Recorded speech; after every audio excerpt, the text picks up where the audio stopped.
All right, so we're on here. This is a pretty cool auction. These guys have a lot of really cool shit.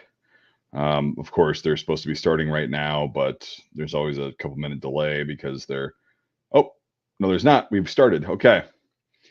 So, yeah, interesting. Let me see if my headset's on.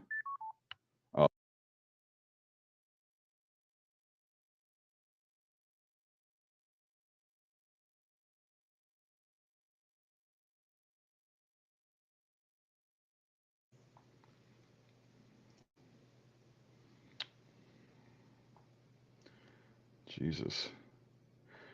So there's some really cool shit. Like these are like 1911 A1s and 1911s and all that stuff. I'll have some people on pretty shortly, but so it's not just me rambling. But $2,100 for a oh god, I'm glad I thought I overpaid for my 1911 last year. I guess I did not, because this next one it's actually really nice. Model 1911, like an actual 1911, not an A1, and it's already at $1,500, and that's way more than what I paid for my 1911. So, damn, I guess I jumped in that pond in time before it became toxic. So, yeah, I know it's early. Like, it feels like it's a lot earlier than what it actually is. But how's everyone doing? You guys can hear me, right? Jesus, the 16. The buyer's premium is 23%. So this person's paying well over $2,000 for a 1911, albeit a nice one. But okay, now we're getting.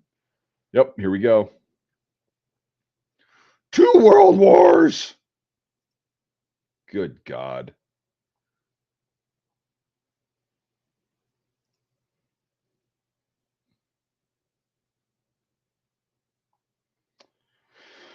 $2,100. That means they're paying at least $2,600 with the buyer's premium and taxes before shipping. That's a lot of money for a handgun. Hope it's worth it. So these are cool. These little liberators. Like, if you don't know the story behind those, Google it. I don't want to explain it. $2,000. Jesus Christ. For a stamped metal thing. But yeah, it does have the original card in the box. It just doesn't have the original ramrod, little wooden dowel. Wow, $3,100.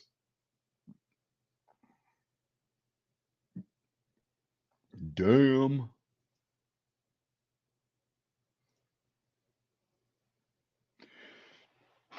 I think they should have put this rare stuff like before everything. Can you Mitchell Black, can you hear me? Like, are we good to go on audio? I got a new headset. My other one finally died after like 4 years of using it.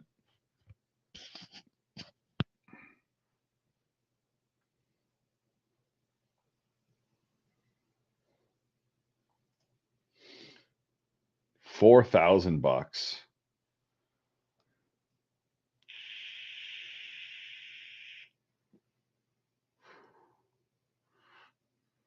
All right, cool. Thanks.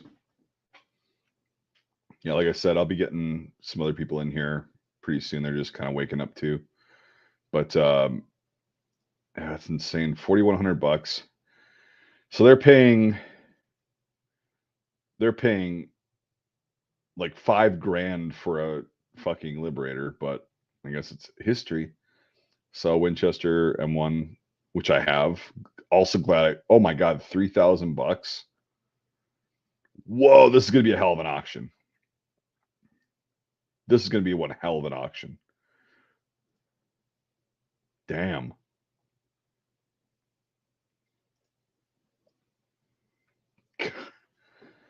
$3,000 for an M1 rifle. Now the Johnson, yeah, they're getting high. Like this is usually around $5,000, but you also have to factor in the buyer's premium. Okay, so 4,600, and what's 23% of that? They're okay. They're paying like $7,000 for this bitch right now. That's insane.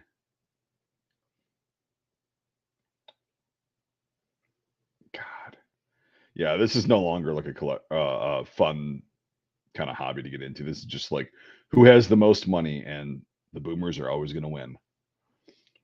I've got my retirement, my pension, and my social security, and I'm just gonna blow it on guns all day and just have them sit and never shoot them. So this is going for like with the buyer's premium like $9,000 right now. Holy shit! Damn! Wow, this is gonna be a fun, spicy. Wow.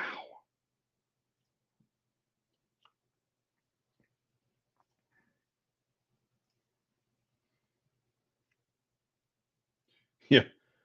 Jesus. Wow, so that sold for like $10,000 basically. Now this one should go for a shitload. This is a rare bird. Check this out.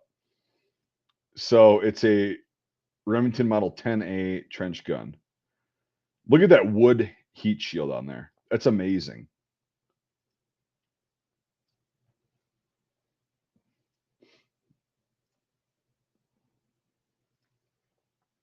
Yeah.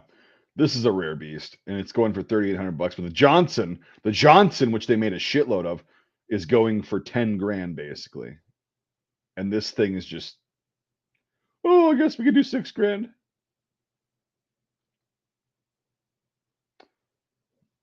Hmm.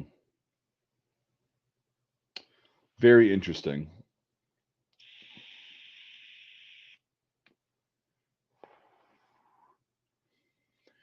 This thing's exceedingly rare, which it is, and Jesus, it went for half the price of that Johnson 1941.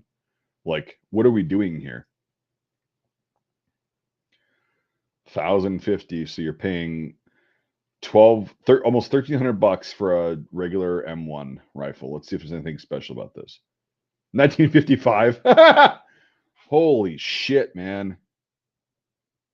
Yeah, you young guys got fucked. I thought I got fucked, but like you guys got fucked on military surplus firearms. Holy Christ. That's insane. Yeah, we gotta keep the bidding going because, my pa carried one of these. Well, it's a 1955. I don't care. He liberated the world with one of these.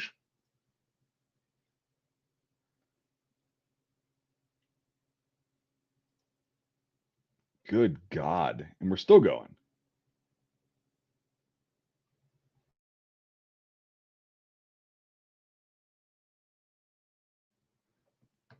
This is nuts. Like, this really is nuts. Like, this is insane.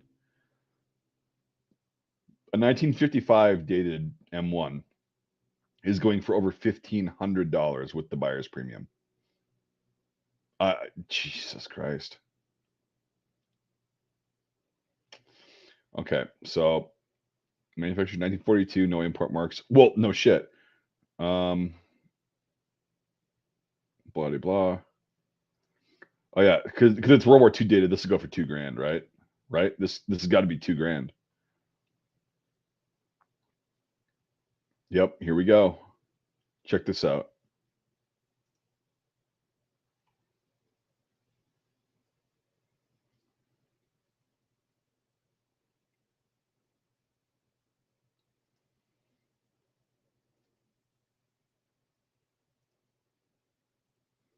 Yep. What the fuck did I tell you? 2 grand minimum for this World War II dated one, and it's like there's so many of these things that exist in the U.S. and they're just all sitting in rooms, gun safes. They're never shot. I like to shoot most of my surplus as much as I possibly can. It's fun. I take it out and shoot it. That's why I own it, because it's tangible history. These guys are just going to put it in the safe and be like, it's an investment. Oh, okay. Well, so this is a nice one. This has got it's a high or a low wood stock. So this is like a mid-war. Nice, right? 1940. Yeah, I'm in 1943. That's a cool example. It's still M1 carbines are way overpriced in my opinion because there's millions of them. They just aren't allowed to be imported back into the US, which sucks. But the M1 carbine's a nice little platform. I like it. Not terrible, even though it's an Underwood. You were like, it's not a Rockwell or a National Postal Meter, so here we go. Fine quality hardware Yeah, so this is a little bit less common, like the manufacturer, but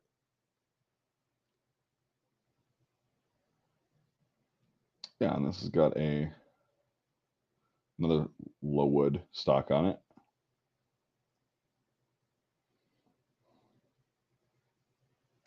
It's still insane to me that M1 carbines are anywhere near $1,000 because of how many there are. Like, Jesus, man.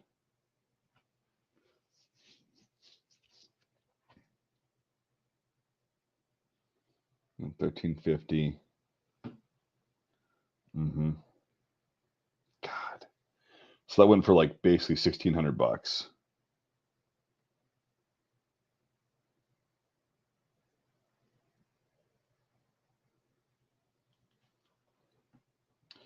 So Winchester, World War II. It's a mid to late war with the sight on it. Low wood stock. Yep. Nothing special about it. And I mean, I used to have a Winchester M1 carbine. It was an Israeli used one. I ended up selling it. But I love Winchester. That's my favorite brand of surplus US firearms. And it'd be fun if it wasn't so goddamn expensive. IBM. Stunning, right? Okay. Oh, this is the high wood stock. So yeah, this is an expensive fucker, but still not, 18. Jesus Christ, they're paying over $2,000 for an M1 carbine. And they're gonna be like, well, I paid so much for it, I don't want to shoot it. It's like, well, what the fuck is the point of buying it? Oh, it's a collector's item. It's an investment. Yeah.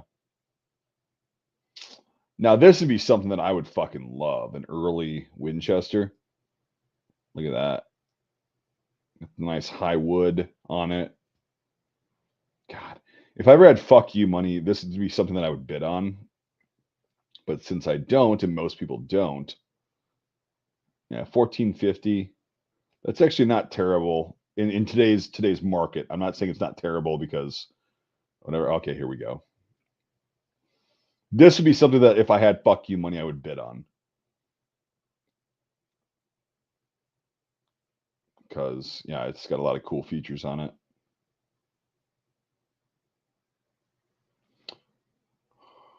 Come on. Yeah. So there's what's happening because it's all on site. There's like, oh, okay, there's an internet bidder there. But on site, these boomers, I've seen this, will look at each other and they'll just bid despite the other one and go, I have more money than you. That's their entire existence was, I have more money than you. I'm better off than you. And really, they're just getting into more debt, which is being paid by the younger generations, which is fun. I love it. $2,000. Fuck. Standard product. Yeah, it's been reworked, of course. You see the bayonet lug, the adjustable rear sight, blah, blah, blah. It's still a nice carbine, but like again, is it worth over $1,000? God damn, I'm glad I got one a few years ago. And I mean, I traded for mine. Like if you've seen that video, I bought a PU sniper, a laminated stock or laminate stock PU sniper. I'll rock all this will go for $2,000 minimum. Look at this fucker. The high wood, yeah, that'll go for $2,000 minimum. The first time on carbine, and the one that I still have, and I probably won't ever get rid of, I bought a PU sniper from AIM Surplus in like 2013 or 14, laminate stock, and the scope had issues, and I had to get a new lens from Ukraine and all that shit. And I ended up just not liking it that much, and I was like, hey, I want to trade for this. And some guy was like, hey, I have an SG Saginaw M1 carbine that I'd be willing to trade just straight for that PU sniper, and I paid 550 or $580 with shipping or something. And so to me, that was definitely worth the deal. And I'm really fucking glad I did that at the time. So I basically paid 580 or basically $600 with shipping, costs that I sent to him for the trade for an M1 carbine. It's a CMP rework. You guys have seen it in videos, but it's they're nice little guns. Like I wish everybody could have like an M1 carbine. It's a great gun to give chicks because it doesn't recoil that much and it's still powerful enough. Kids, you can teach them how to shoot very efficiently on an M1 carbine, where it's got a little bit of recoil but not too much. I've taught, or not taught, but like I've had my friends' kids, and they were like I think 8 or 9 at the time, not very big, and they handled an M1 carbine beautifully. Like I'm like, all right, that's 100 yards. Here's how you use the sights. Squeeze the trigger.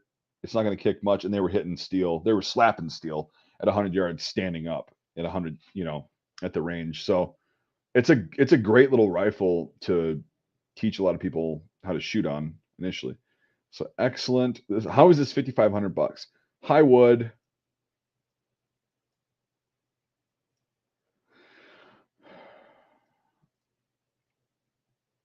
How is this $5,500? Some M1 carbine collector must be like, I know what I'm looking at. I know what I got, Sonny.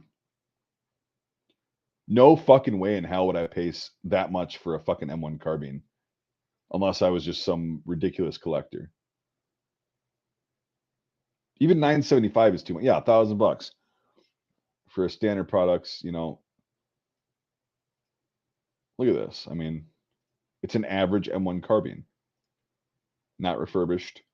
Okay, 1944. Woo. But it's still gonna be like after the buyer's premium, like $1,500. God.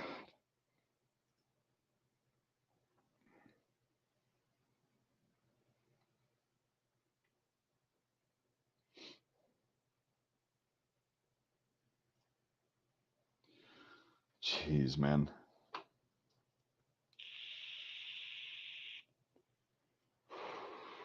So 1911 A1, 2 world wars. God damn. Yeah, it's got the original 1911 trigger on it.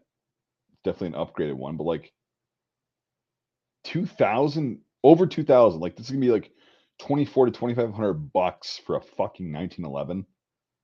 Wow. Now all the old boomers that bought the Kimbers for $1,100 back when these were like $400 to $500 are like, see, I told you it was a good investment. So I got it for cheaper than a surplus 1911, even though my pappy carried one of them. Good God.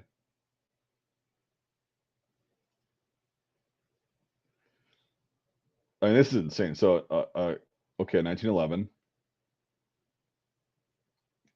God damn, am I glad I got mine. Holy shit. Oh, I'm ready to bid. Yeah, thank you. I've been in the auction for about 20 minutes now. Good stuff.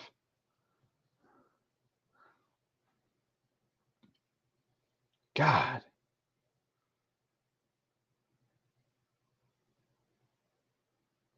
How do these fuckers do it? Like, how do they? You've got to be like a fucking multi-millionaire to be able to just shell out this much for a fucking pistol that you're just going to have sitting in a case somewhere or a safe. It's insane. The whole point of surplus, in my opinion, was to be able to have people afford affordable firearms to go out and shoot them and use them for hunting, marksmanship, just sports. This is just all strictly collectors. It's like the car market, anything else really that you get into that started out as a fun thing just gets fucking destroyed by people that want to make money because Jesus.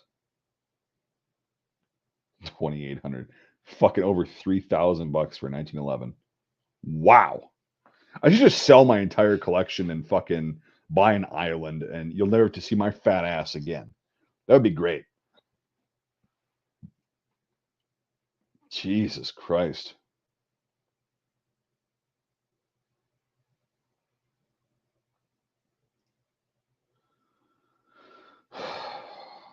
Again, I'm being a dead horse here. Like, geez, what the fuck?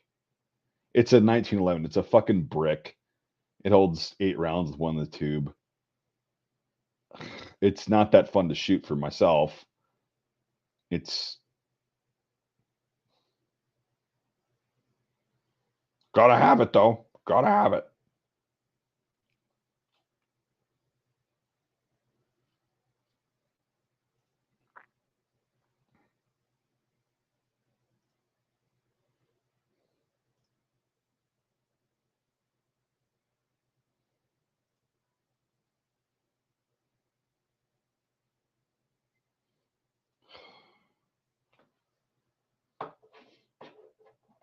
Yeah, the Lugers, I'm not even gonna comment on these because these have been retarded priced for fucking since I even got into it.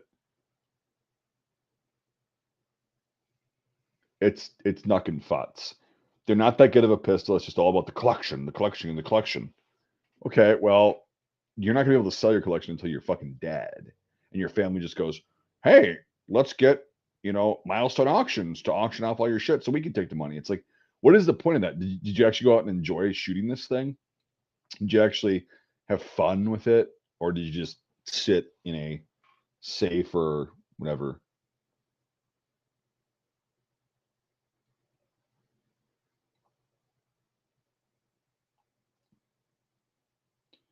Oh, so these are the World War II Lugers, right? So they're less common.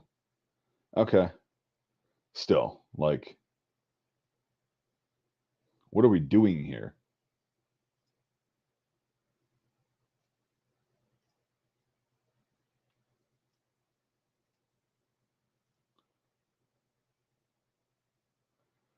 It's fucking everything is just fucking retardedly priced.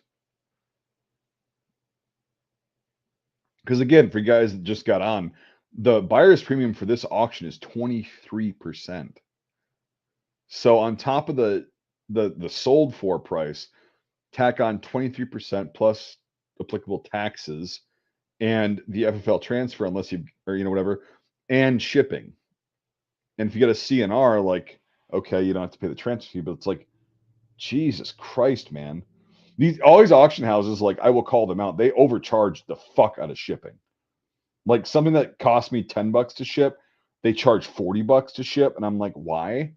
Well, labor and handling. It's like, fuck you. You should have gotten that in your 23% buyer's premium to be able to pay people to fucking ship shit. Oh Christ. Pulse Rotor Browning High Power. This is $1,000. Jesus fuck.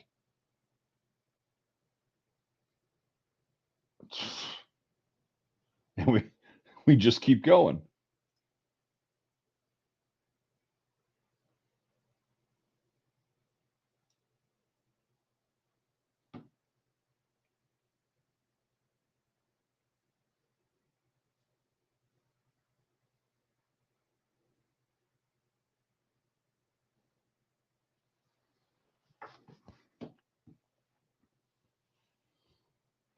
Wow. I mean, that is a nice holster, but it's like a fucking $80 holster. Like, what the fuck? Commercial Colt government model 45. Manufactured in 52. Oh, it's at least 1,000. Jesus fucking Christ. Of course.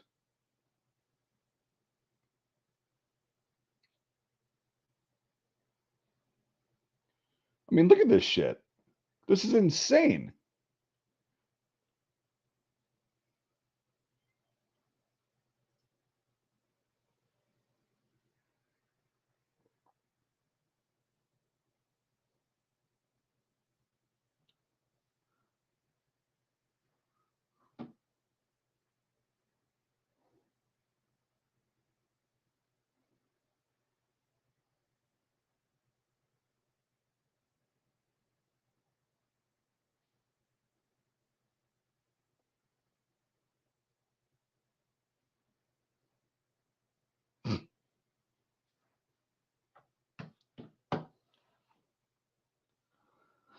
British RAF marked 455 model Colt 1911 pistol.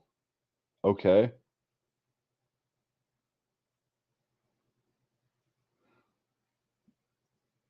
This is a strictly like fuck you money, you know, I either got a trust fund or a pension.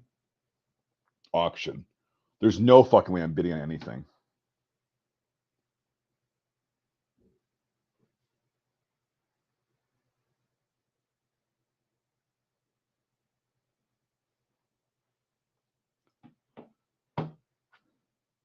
Hey, Chris, what are you doing this morning?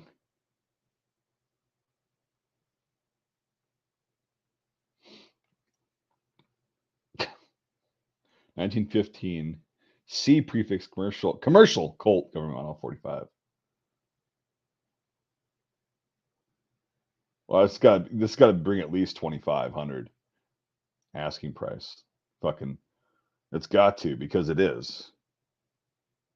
That is a pretty early 1911, to be honest, but it's commercial that was probably put into military service. Let's see this.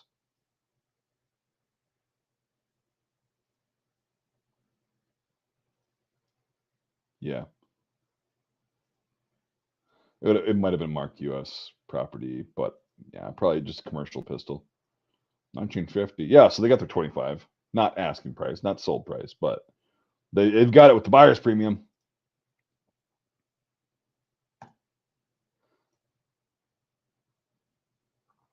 Chris, are you pretty savvy with the price of surplus firearms and what they should be and kind of what they are or whatever, or are you just kind of chilling out watching?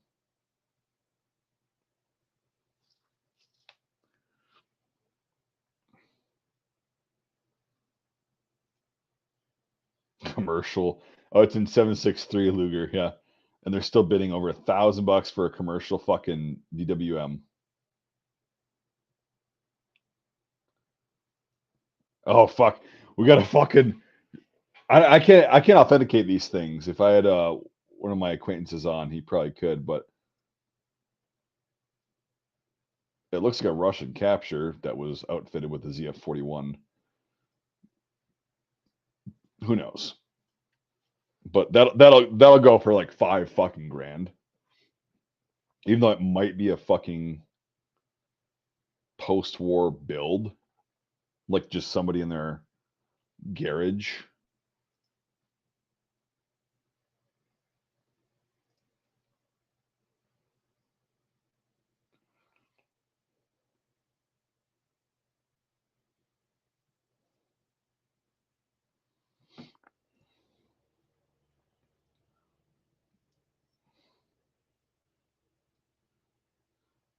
Um, hold on for a second. I'm trying to get the other people fucking on here.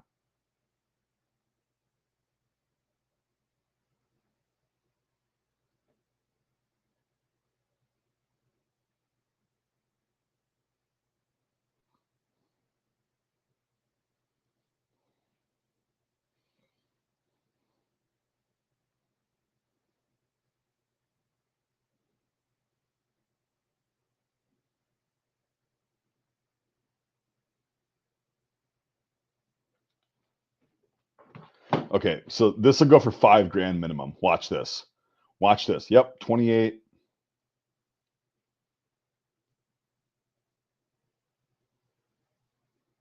Uh-oh. Was I wrong?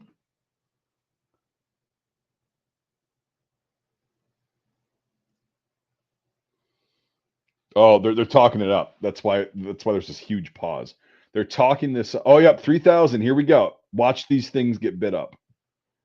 I think 5 grand is the high bid that'll go. Oh, somebody goes, nah, I should post for rebuild. Yeah, so 3 grand. So they paid basically 4 for that fucker, all said and done. What the fuck is this? Target rifle? 8x46 rimmed? Three-position military style shooting, which is popular in Interwar Germany. Okay, this is something I don't know shit about. So it's a G98.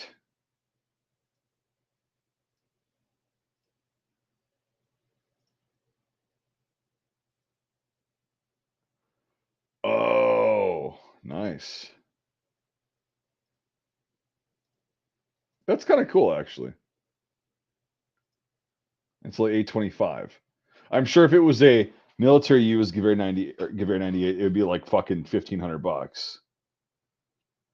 Or maybe all the heavy hitters are just knocked out of the race already. Who knows?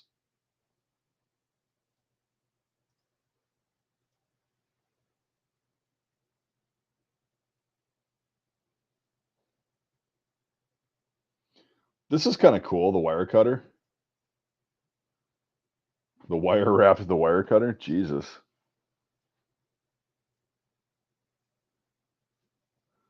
So this is manufactured in 1906, so it's an actual number 1 Mark III. This is a cool piece. Okay. I'm not going to shit on this price because that's a very unique, cool piece.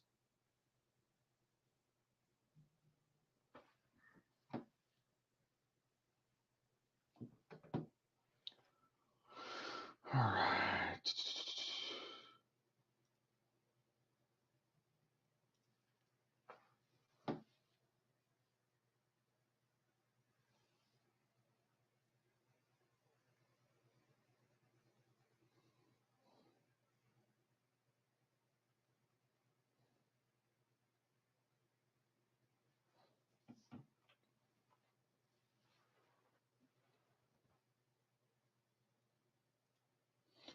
Yeah, I don't know how much. If Devin was here, he had a long work shift, so he's not able to be here. But I don't know how much this would have gone for, but that's pretty fucking cool.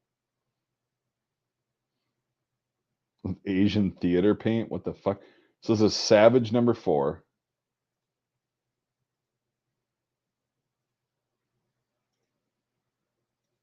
It's got number 9 bayonet. Yeah, okay.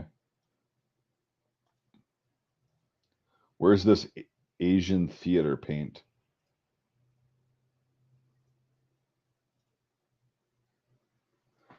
Okay.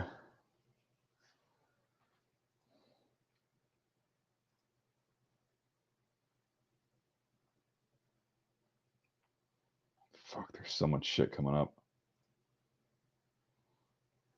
Stream video is frozen. Yeah, it's probably just me. It was probably just me like being a zombie and like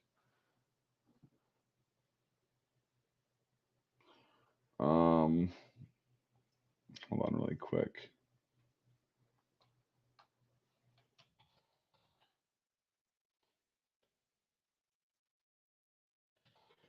Trying to get some peeps up in this bitch to commentate with me. Because I know it's like I can sit there and commentate, but my mouth's gonna go dry and I'm gonna get boring.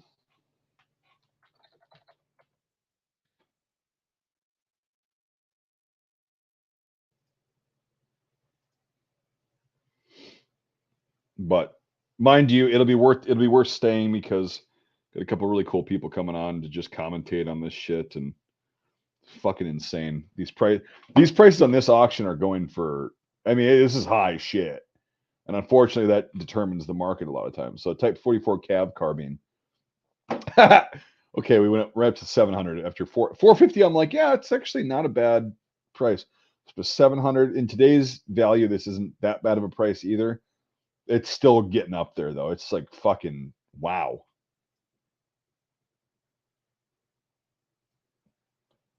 Jesus Christ.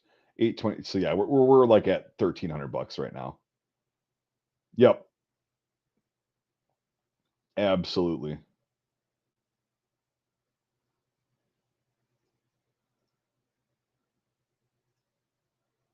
Jesus, Proust. So we're up to fucking like 1,400 on that thing. So late production Japanese type 44. All right, now we're at the price that it should probably be at.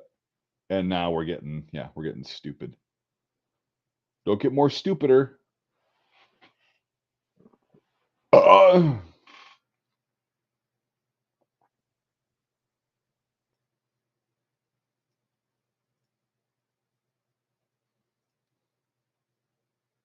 This is knuckin' futz. I want to take a little piss break, people. And come on, come on. Why aren't you working? Why aren't you working?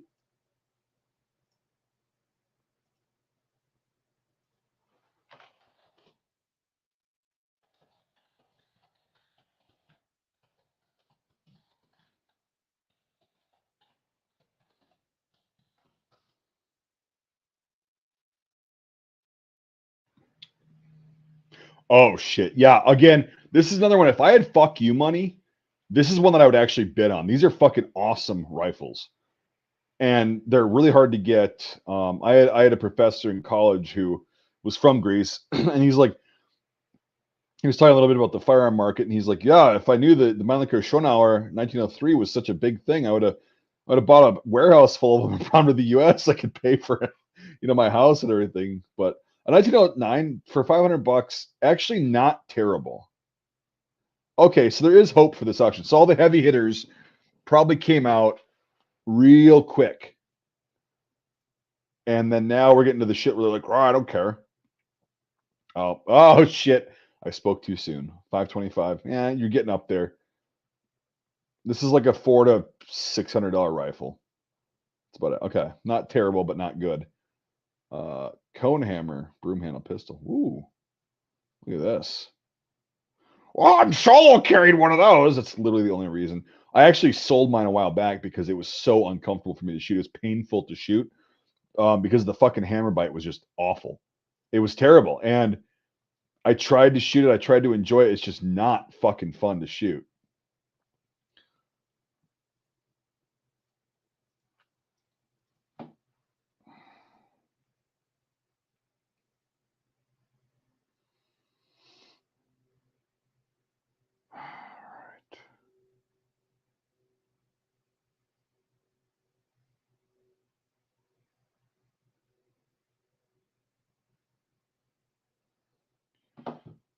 All right. I will send. All right, we're gonna get some more people on here soon. Just trust me.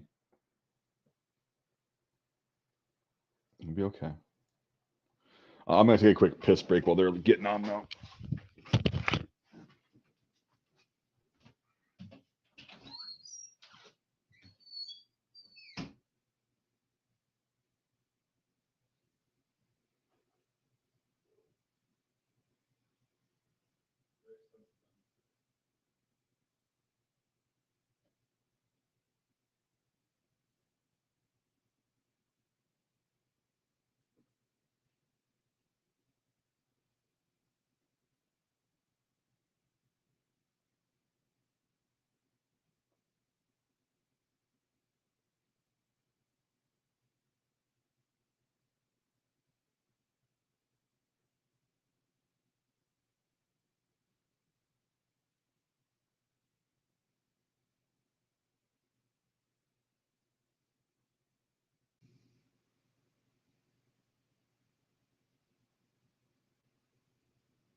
Excuse me while I whip this out. What's up? What's up? Sorry, Maryland traffic sucks. Oh! Chris is here. He's got his like shitty up, Eastern Tennessee fucking internet on his phone out in the garage. So, dude, I'm liking the beard, man. It's looking good. Thank you. Can you hear me? Yeah, I got shit ass internet. Oh yeah, I can hear you. You're just lagging like a motherfucker, but it's all good. Great. You guys have been watching this auction though. Like, this is This is fucking insane. Like, I mean, it's not insane. It's okay. Oh, Black Widow. This is while we're on the topic, really quick. A Black Widow. Check this out, Nate and Chris. I'm 3,700. I'm signing in right now to see what you're. Yeah. It's at 4,000 now, without the premium. $4,000. So we're talking $5,000 for a fucking pistol. It's a BYF 41. Okay, Luger. now your stream's showing. Okay. Yeah. Well, if you want to look at the actual auction to like when I'm pulling that up right now too. Trust me. I was looking at some stuff. Oh, but then I would realize. Oh shit! We're at 46 for the fucking high bid. 47 heavy boomers in this. Holy shit, dude! $4,700 for a fucking quote unquote Black Widow. God damn, man! You don't even know if it can be though. You know what I mean? There's no way to verify that. No, there's no. Someone just slapped on some black grips and just made a fucking. Oh, I know what I got, Sonny. Right. Jesus Christ. So World War I Imperial. Oh, dude, scarce. Yeah. World War I Imperial Spandau 1918 P08. Are you fucking with me? Scarce? What's so scarce about it? Okay, it matches. Okay. Spandau. Where are we? We're on lot 45. We are on lot 44. Yep, 44. God, $4,700 for that. For the Black Widow, yeah, $4,700. Oh my God. It's like, again, there's no way to verify if it's an actual Black Widow. I'm gonna click on. Hold on. I'm gonna click on the description here. Yeah, I'll keep the live shit going, but yeah, you click on that and see if you find anything. I'm gonna look at the marks because I kind of know. There's no way to tell whether that was truly one or not at all.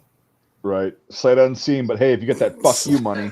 I mean, the only thing I could say is that you can fake wear, but the grips have wear on them. So, well, it's a cool thing because like Chris has fuck you money. So he's probably the boomer that's like bidding up, these guns to like 10,000% over fucking what they should be.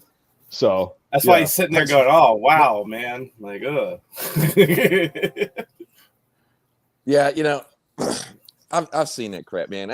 I wish I had boomer money. By God, when I worked in Cabela's, dude, they come in there and just spread it all the time. it was no thing to just drop thousands and thousands of dollars. It was pretty crazy, especially on like double barrel shotguns and shit like that. It's just. The Western stuff blows my mind. Spent. Go ahead. Sorry. No, I interrupted you. Go ahead. Well, no, he's lagging. You can interrupt him, then he'll hear you. I'm lagging like a hell. Yeah, go ahead. Well, I was gonna say, like, I'm blown away by how much people spend, how much boomers spend on, like, they spend on what do you call it? Western guns, like double barrel Winchesters. Trapdoor Springfields. Yeah. Like, I've seen stuff go like thousands and thousands and thousands of dollars. I'm just like, what do I not know? Like, what am I missing here? Like, that's what I would always say. I was like, had a boss, my old boss, he's a gunsmith. And he's been a gunsmith for like 30 years. He was telling me, like, down south, like, I would see these guys, they'd be drooling before they got in the store. And they spend all this money. It's like got patina all over. It's like Rush, you know what I mean? It's like the handles are falling off.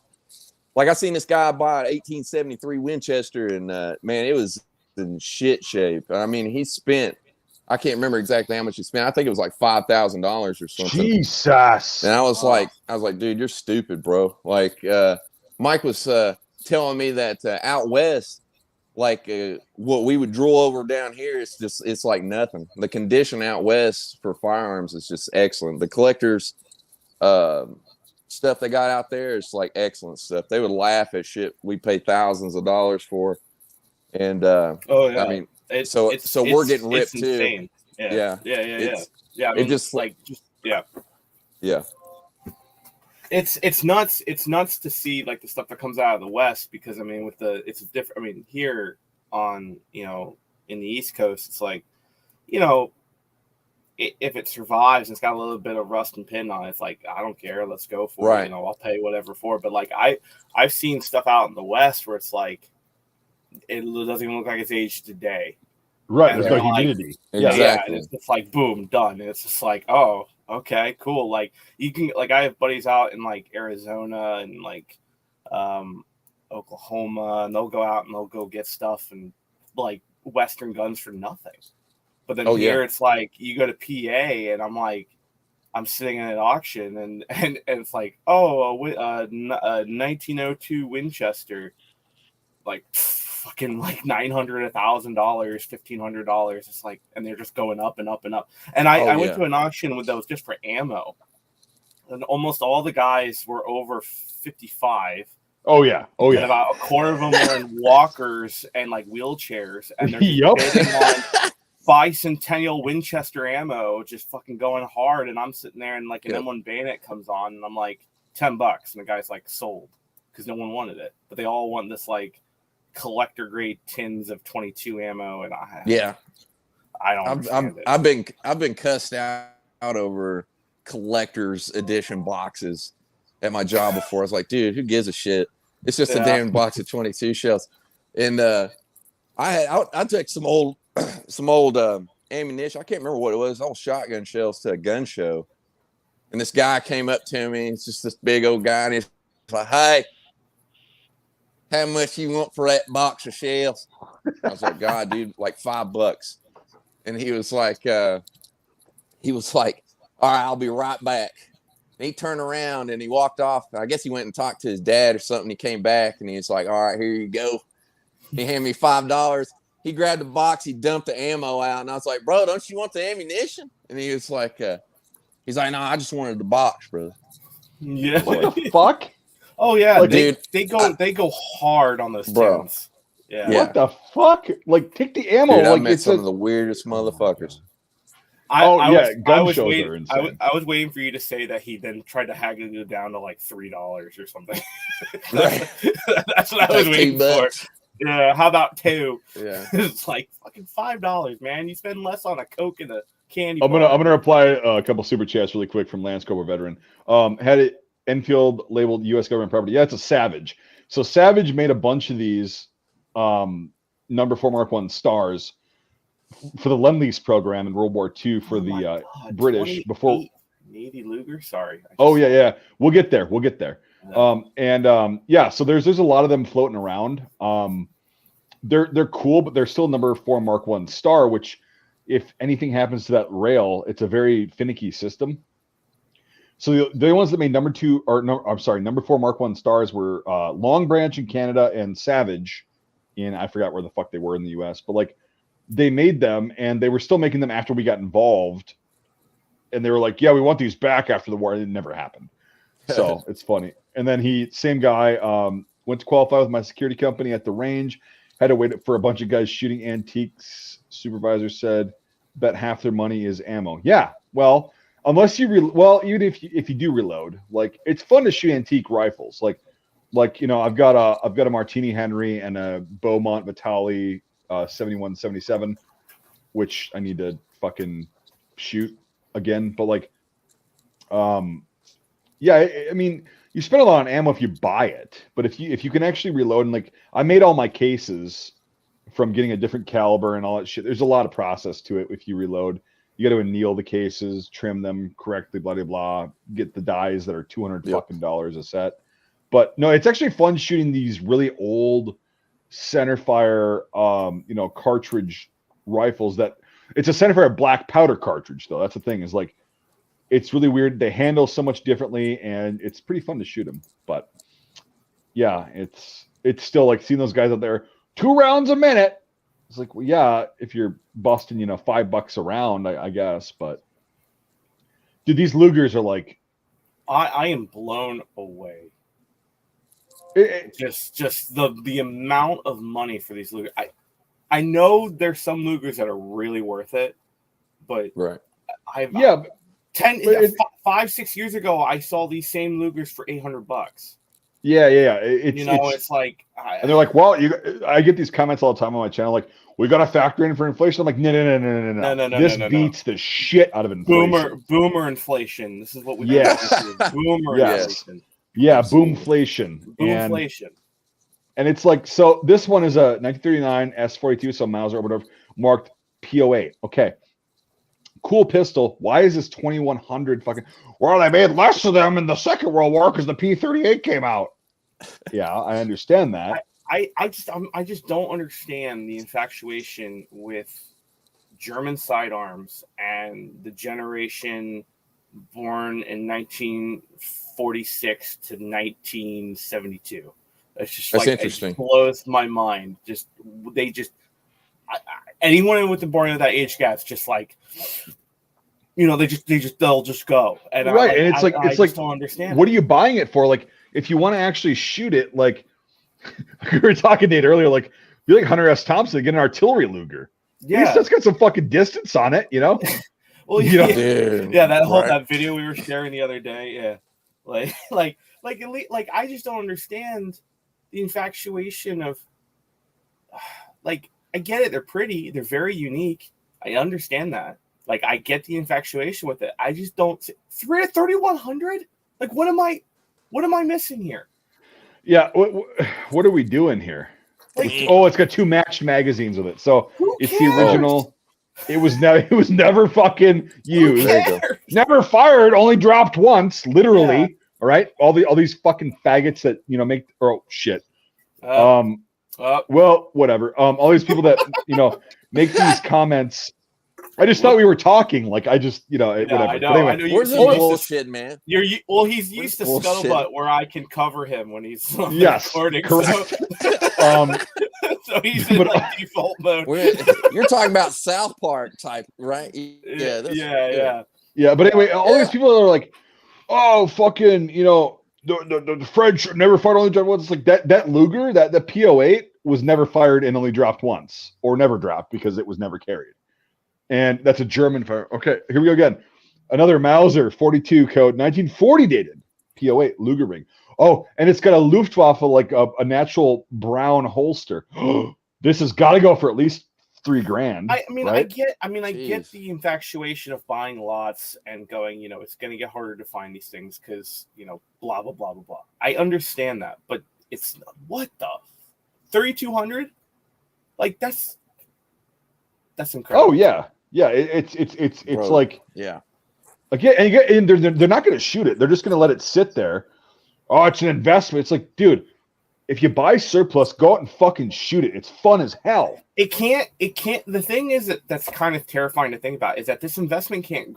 I said this 10 years ago, but this investment can't grow anymore. And yet it's still doing it. Oh, yeah. You would hope it would. You were incorrect. Right? Yeah. I like, if you told me 8 years ago that I'd be seeing prices, $33,300 for a 1940s Mauser Luger, or that's the wrong one. Anyway, point is like, what is it? A Mauser 42 code, 1940 dated. Like, I saw that sold for like 3,200. Like, that's insane.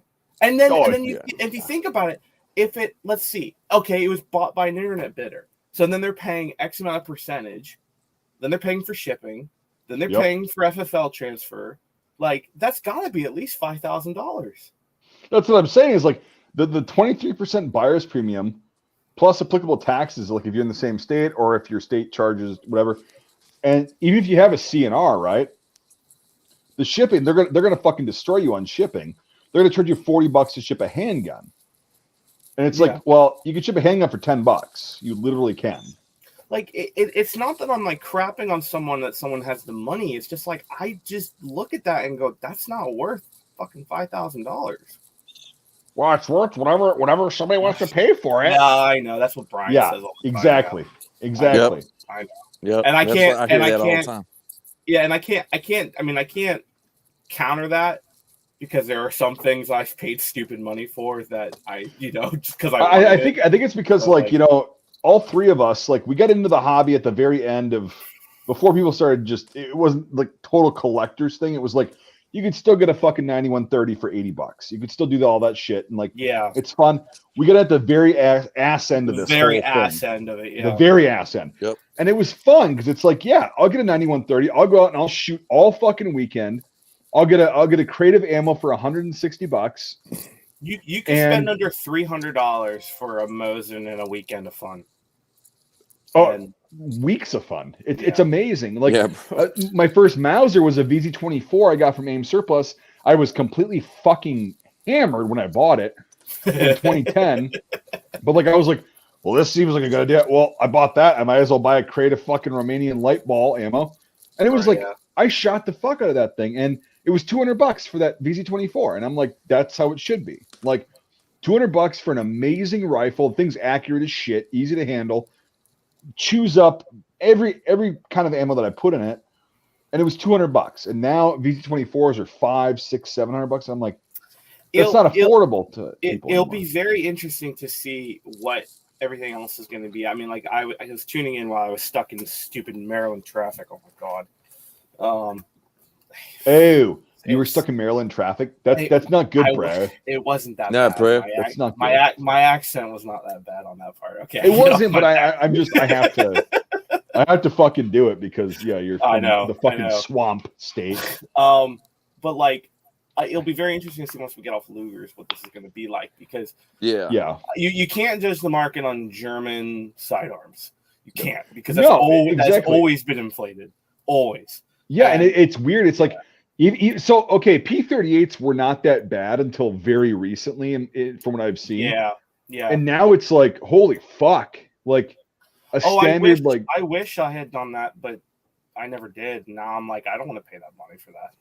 Well, I initially I got on the back in the day, like when I first got my CNR, like in 2011 and 2012, I got on. I was like P1. Fuck it, it's like a third of the price of a P38, and it's like lighter and good. And I love my P1. I've had several that I've turned around and sold or traded for shit. P1s are awesome, but I'm like, what is the difference between a P1 and a P38? P38's a little bit light or heavier. That's it. Mm-hmm. They handle the same. They perform the same. They take the same fucking magazines. And I'm like, oh, but the dirty bird markings. Oh God, gotta get that. It's like a fetish for people, like the fucking Waffenamps and like, oh, it's a Nazi gun. It's like, no, it's not. It's a German manufactured firearm. And they manufactured these fuckers until the 80s. And that was their standard sidearm for the West German military and police through that whole period. And it's like, it's a cool pistol, but it was outdated at the time it was introduced in 1938, it was way ahead of its time and it was really good. But by about the 50s, like you get the Browning high power, I know the high power came out in the 30s. I get that, but like it was competitive with the high power. But like when you get to the 50s and the 60s, all this new shit coming out, it's like, the P1 or the P38 is kind of outdated. But it's got those markings on it, and it was probably carried by somebody in World War II. It's like, well, the whole like Luger theory is, because of, it's the highlight. By the way, I think your live auction stream feed is frozen. Probably because we're on 1300 still, and I'm on the auction on my thing. I can see. Yeah, it's at 25 right now. Yeah. Oh, Death's Head marked P. Oh, let's see this shit. Let's see how fake this fucker is. Let me click on it. I'll click. Oh, 1917 Death. Okay, that's not a fucking SS Death's Head. That's a fucking. The hell? Yeah. Looks like an apple with two leaves coming out of it. They were fake. They were faked. They were fake. They were faked really, really bad in the 60s. The Death Heads ones. Yeah, well, I wouldn't be surprised. That was $3,000. We're at $3,000 right now. For this if you wanna try refreshing your screen, Mike, so Chris can see it. How can I refresh my screen? How do I do that? If you stop your screen share and probably start it back up, I'll probably do it. Okay. Like, sir? Yeah, no problem, man. We'll see if it works. I don't know. We'll see. Okay, yeah, it works. We were updated. Sweet. Cool. The if you click on it, Mike, if you want to click on the zoomed in picture of the Yeah, I did. Apple, yeah. That's what it looks like. Yeah, Chris, check this out. Oh yeah, yep. Yeah, That's a death's head, right? If I ever saw one. I mean, they it could easily be real at the most, and I know not every factory stamp was perfect, everything, not by a long shot, but I know Hereford would not have stamped that on there in 1970. Well, unless they had like this rare contract. Let's see what they say about this. Yeah, they might have it. They say reworked and issued to the earliest membership of the Nazi Party. So they I don't know Lugers as well as I know like like MG34s and all that stuff. So I don't know all the stamp markings for Lugers at all. So again, there probably was something that was very, very collectible about that. Obviously, $3,500 though for that on site. At least you don't pay internet premium for that. Well, no, you still pay the buyer's premium. It's just less with cash. Yeah, but then you don't pay internet premium on top of it. No, it's a buyer's premium, dude. It's not an internet premium. There's an internet premium. So if you're at the auction, you have a buyer's premium or an auction premium funding sometimes, right. And then this thing only said buyer's premium 23. Oh, really? Premium. Okay, yeah, well, buyer's premium. I've done auctions where they have buyer premium and internet premium. You're right. They specify. That's why I'm saying like I don't know because this one says buyer's premium. It's like because that's what the auction house takes, and rightfully so. Like you do a lot of work doing all this shit, but like 23%, Jesus fucking Christ. Or minus 4% with cash. Yeah, minus 3 or 4% with cash. Yeah. Ooh, wow. Ooh, yeah. Well, every boomer pays with a check, so that's why they save money. Well, right. And somebody in the comments earlier was like, "Yeah, when is this going to be exposed as a money laundering scam?" Oh wow! Let's just pay cash for all these fucking expensive ass guns, and no questions asked. And I mean, the best way to do it is like go to these auctions and buy these fucking. So Simpson and Sewell Police Serious Safety Luger pistol. Why is this $2,000+? Here's the thing: is like you said, Lugers, especially the P08. I shouldn't say the Luger because Luger is anything that shoots a 9mm. Probably because it's Simon and Company. It's sold.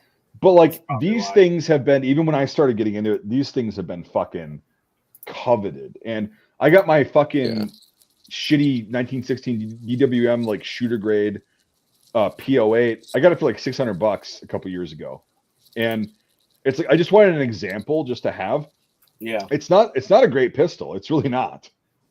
It works kind of, but like it works and it's kind of comfortable to shoot with the angle and everything. But it's not that great of a pistol itself. But like again, this has been a collector's market for fucking decades. Yeah, I was gonna say like it's a collector firearm since the war.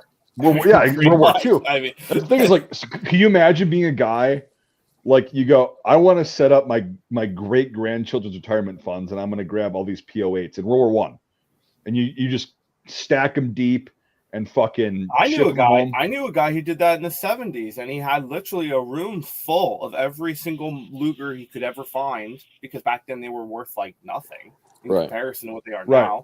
And he cashed it out, and he paid all of his kids' colleges. He bought his kids' homes. The whole 9 yards. My grandfather, my grandma told me this before she died, but like my grandfather had brought back a PO8 with the holster, an armband, a party armband, and I don't know if she didn't know if it was. She said it was black, so it could have been an Algemana SS like visor cap, like whatever. But in the 70s, when Jimmy Carter was in and she had to buy fuel to heat the house, she had to have a garage sale to fucking sell these things, and some guy came up and bought like the Luger for like $20 and the hat for like $20. Man. And I was like, fuck.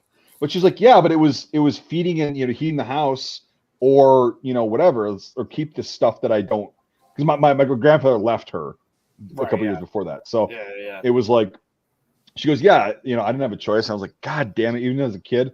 But it's like, yeah, so that stuff was like pretty affordable back then. Yeah. I hear stories all the time. That's people will come in and tell me. I used to get mad at it sometimes. Now it's just, I guess they were just looking back. But I'd be like, yeah, I wish it was your fucking day too, man. I'd pay $20 for one as well. Like, you know, we used to get people. We get guys come in and they'd be like, this one guy came in and he was like, man, y'all are fucking crazy selling this SKS for $300. I bought mine for $60 and I bought it out of a bucket. And I was just like, okay. I mean, he was giving me shit. He's being an asshole to me.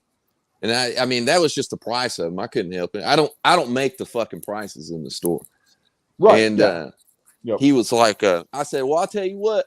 I said, you want to sell those SKSs? He's like, well, I mean, I don't know. Maybe. I was like, well, what would you sell them for? $60? And he was like, nah, well, I guess I'd get 300 out of them. I was like, right. Oh, so it's okay for your boomer fucking ass to do it. Yeah. Oh, he just went black. Well, there he's back. Yeah, you're back. You're back. You're good. Oh, you're muted though. You're muted. The rage. Unmute your shit. Can you hear me? Yeah, we're good. Your boomer rage kicked in. Your boomer ass. Yeah. I fucking love that shit. Dude, Matt I get him all the time. Come on, dude. Too. Hey man, I gotta go help my buddy. My buddy just killed a deer. I think I gotta go. I gotta help him go get it, man. So I'll hit you man. That is the most southern thing. That's the most southern country thing I've heard today. That's great. Oh, cool. Yeah, dude. That's like, what is today? Monday? No, it's Saturday. It's Saturday, It's just another day, man. Yeah, hey, man, y'all take care. Oh, yeah, I like it. Hey, Chris, let's talk later, man. Thanks for coming on, man. Yeah, hit me up, man. Hit me up. Yeah, man. See Talk to you later.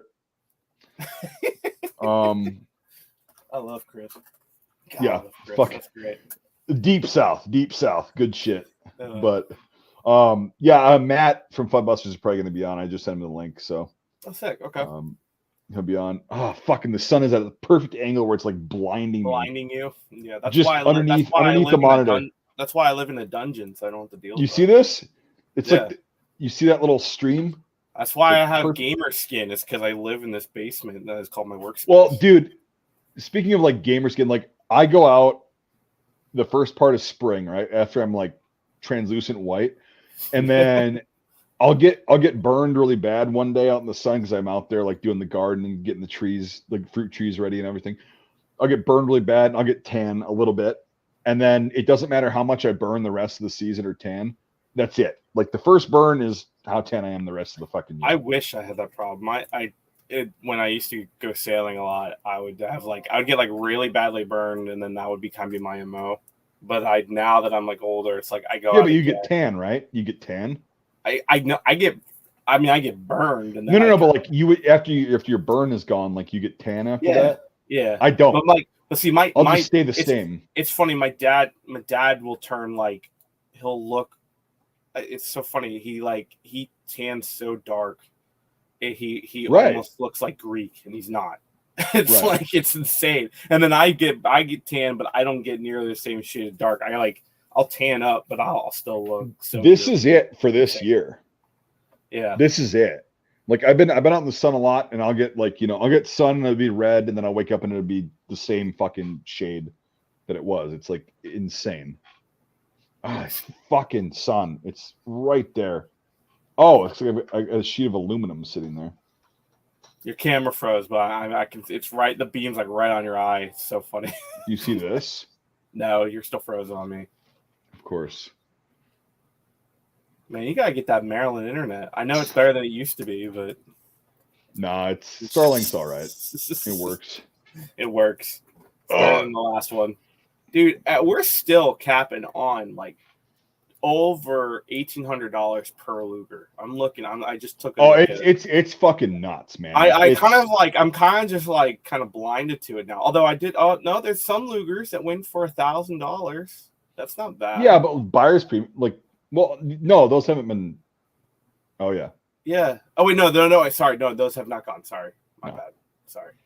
No. Okay, the cheapest one one sold for $1,000. It was a P17. It Or sorry, not P-17. It was a fucking 1917. There we go. My dyslexia kicked in. It's World War Well, we don't want that World War One stuff. No, we want the World War II Nazi stuff. Oh, they had Holocaust things, you know. Oh, no, it's going to be interesting to see once we get off of the Luger. So, like, what were the 45s going for earlier? I know there were some earlier. Oh, $2,000. Oh my God, really? Yeah. Yep. Were they A1s or were they just normal ones? Well, there was both, and they were it was just fucking insane. Like yeah, the A1s were going for like at least $2,000, and then I always laugh. I always scroll down and I can never pronounce it, so I always call it man liquor. But well, that's how most people actually. Yeah, that's how people say. Yeah. I always just say man liquor. No, that's literally how most Americans and English-speaking people pronounce it because it's easier. Okay. I always think it's funny, so I always. Oh yeah, man liquor, of course, of course. Yeah. But Monica. I see the blow forward pistol or whatever. I've never seen those things before. Jesus. Yeah, that's pretty interesting. So I have no idea how much. I like when I don't know how much things are supposed to go for, and like exactly, yeah. Then you kind of just see. Off guard. I'm just like we're just bullshitting through the Lugers. Like they're all fucking. What do you? I think that C96. Oh my God, it's already at 27. That's gonna go for over. That's gonna go for over like 4. Oh, I'd say 4. Yeah. If that's a let me click on it. Is that a matching? Yep, matching wooded number stock. It would go for 5 actually. All set in premium. That's gonna be insane. I bid on some stuff like early last week, and I was already outbid within like 2 or 3 days after that. And I was like, all right, well, cool. I guess I'm just the poor millennial. So yeah. And they're pretty reasonable. They're even higher than what I normally go for. I'm just like, well, screw me. But it'll be very interesting to see how it goes too. But Milestone's always been high. Same reason why I don't even try to bid on Rock Island. Oh, Rock Island, yeah. That I just stream that to make fun of it. It's like because certain other gun tubers, get paid to fucking chill for them. And everyone's like, oh, shit. I didn't know about this auction house. I gotta go. And it's like fucking. And I watched a video that a certain gun tuber made where, he was walking around and you could just see everybody but him was just these boomers looking at all the shit in the actual house. And I'm like, it's all retirees, dude. I mean, that's what I mean. That's the thing. It's like they have their pensions after working their 9 to 5s to get their houses on a basic little job. Yep. And meanwhile, I worked in a factory for 45 years. Meanwhile, in our generation, I have to work 3 jobs just to like make rent. So that's super fun. But it's just there's no spite in that comment whatsoever.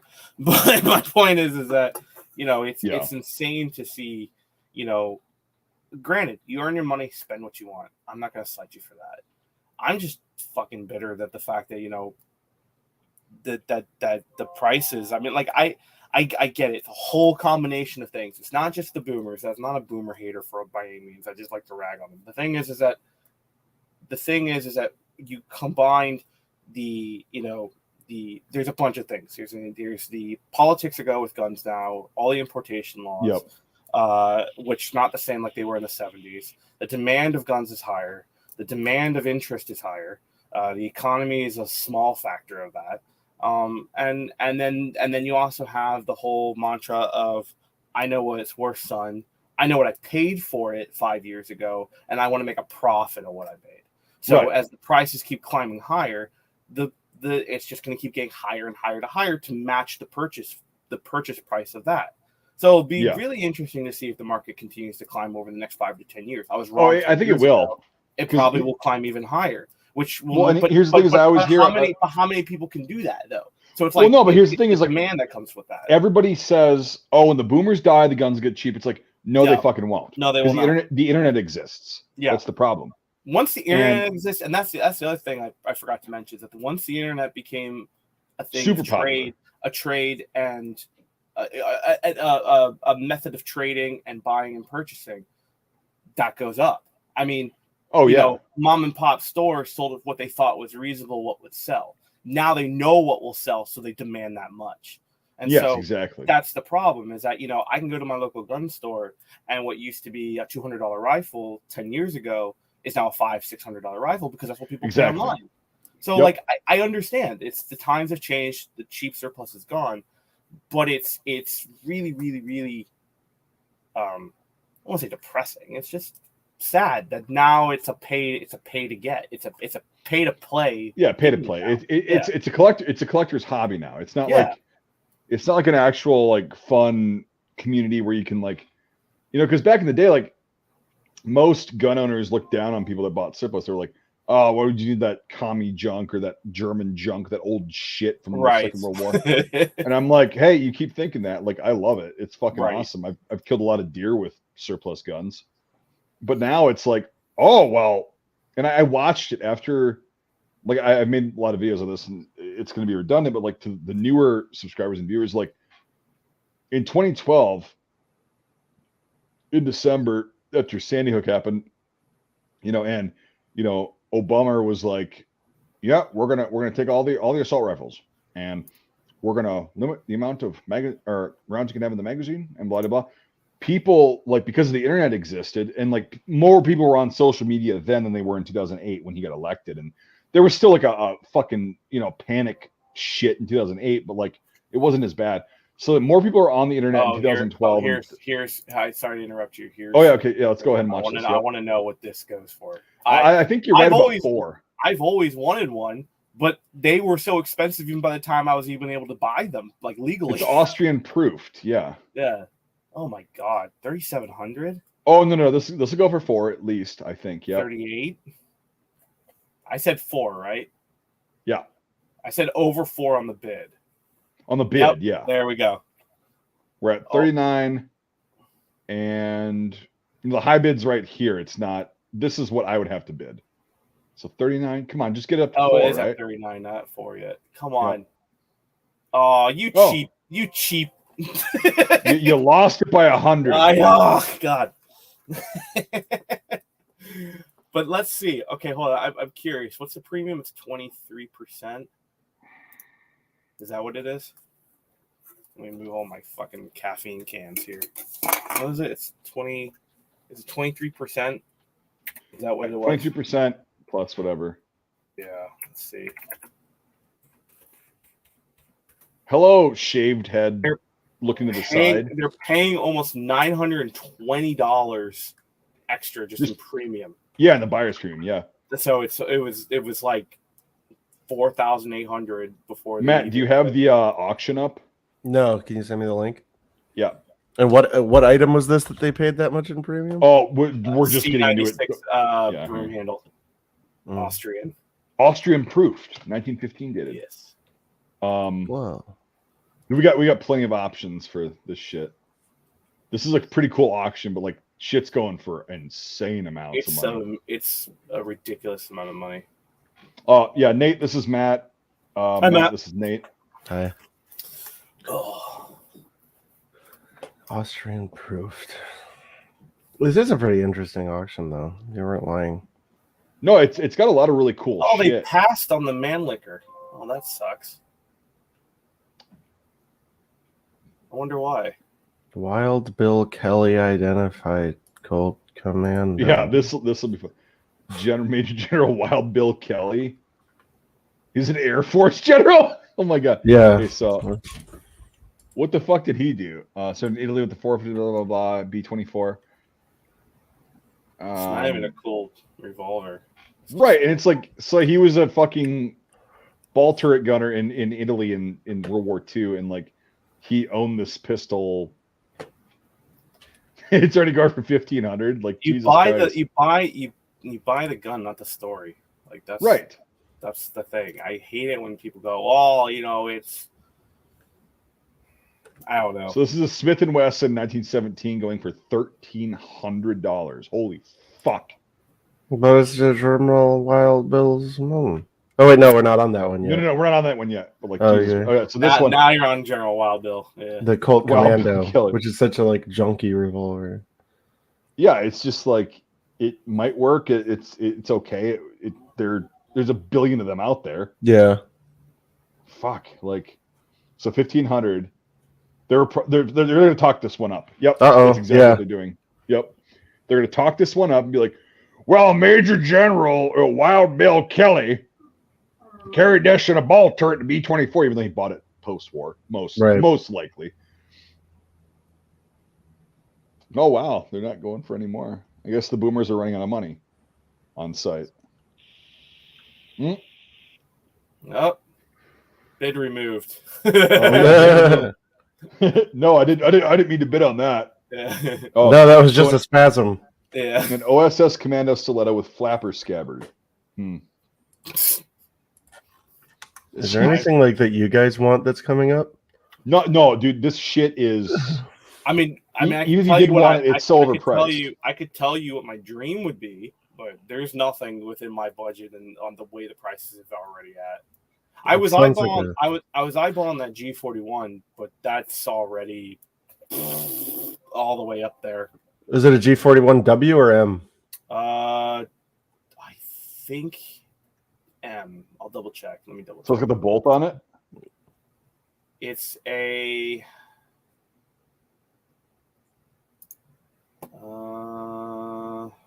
shit, I don't know.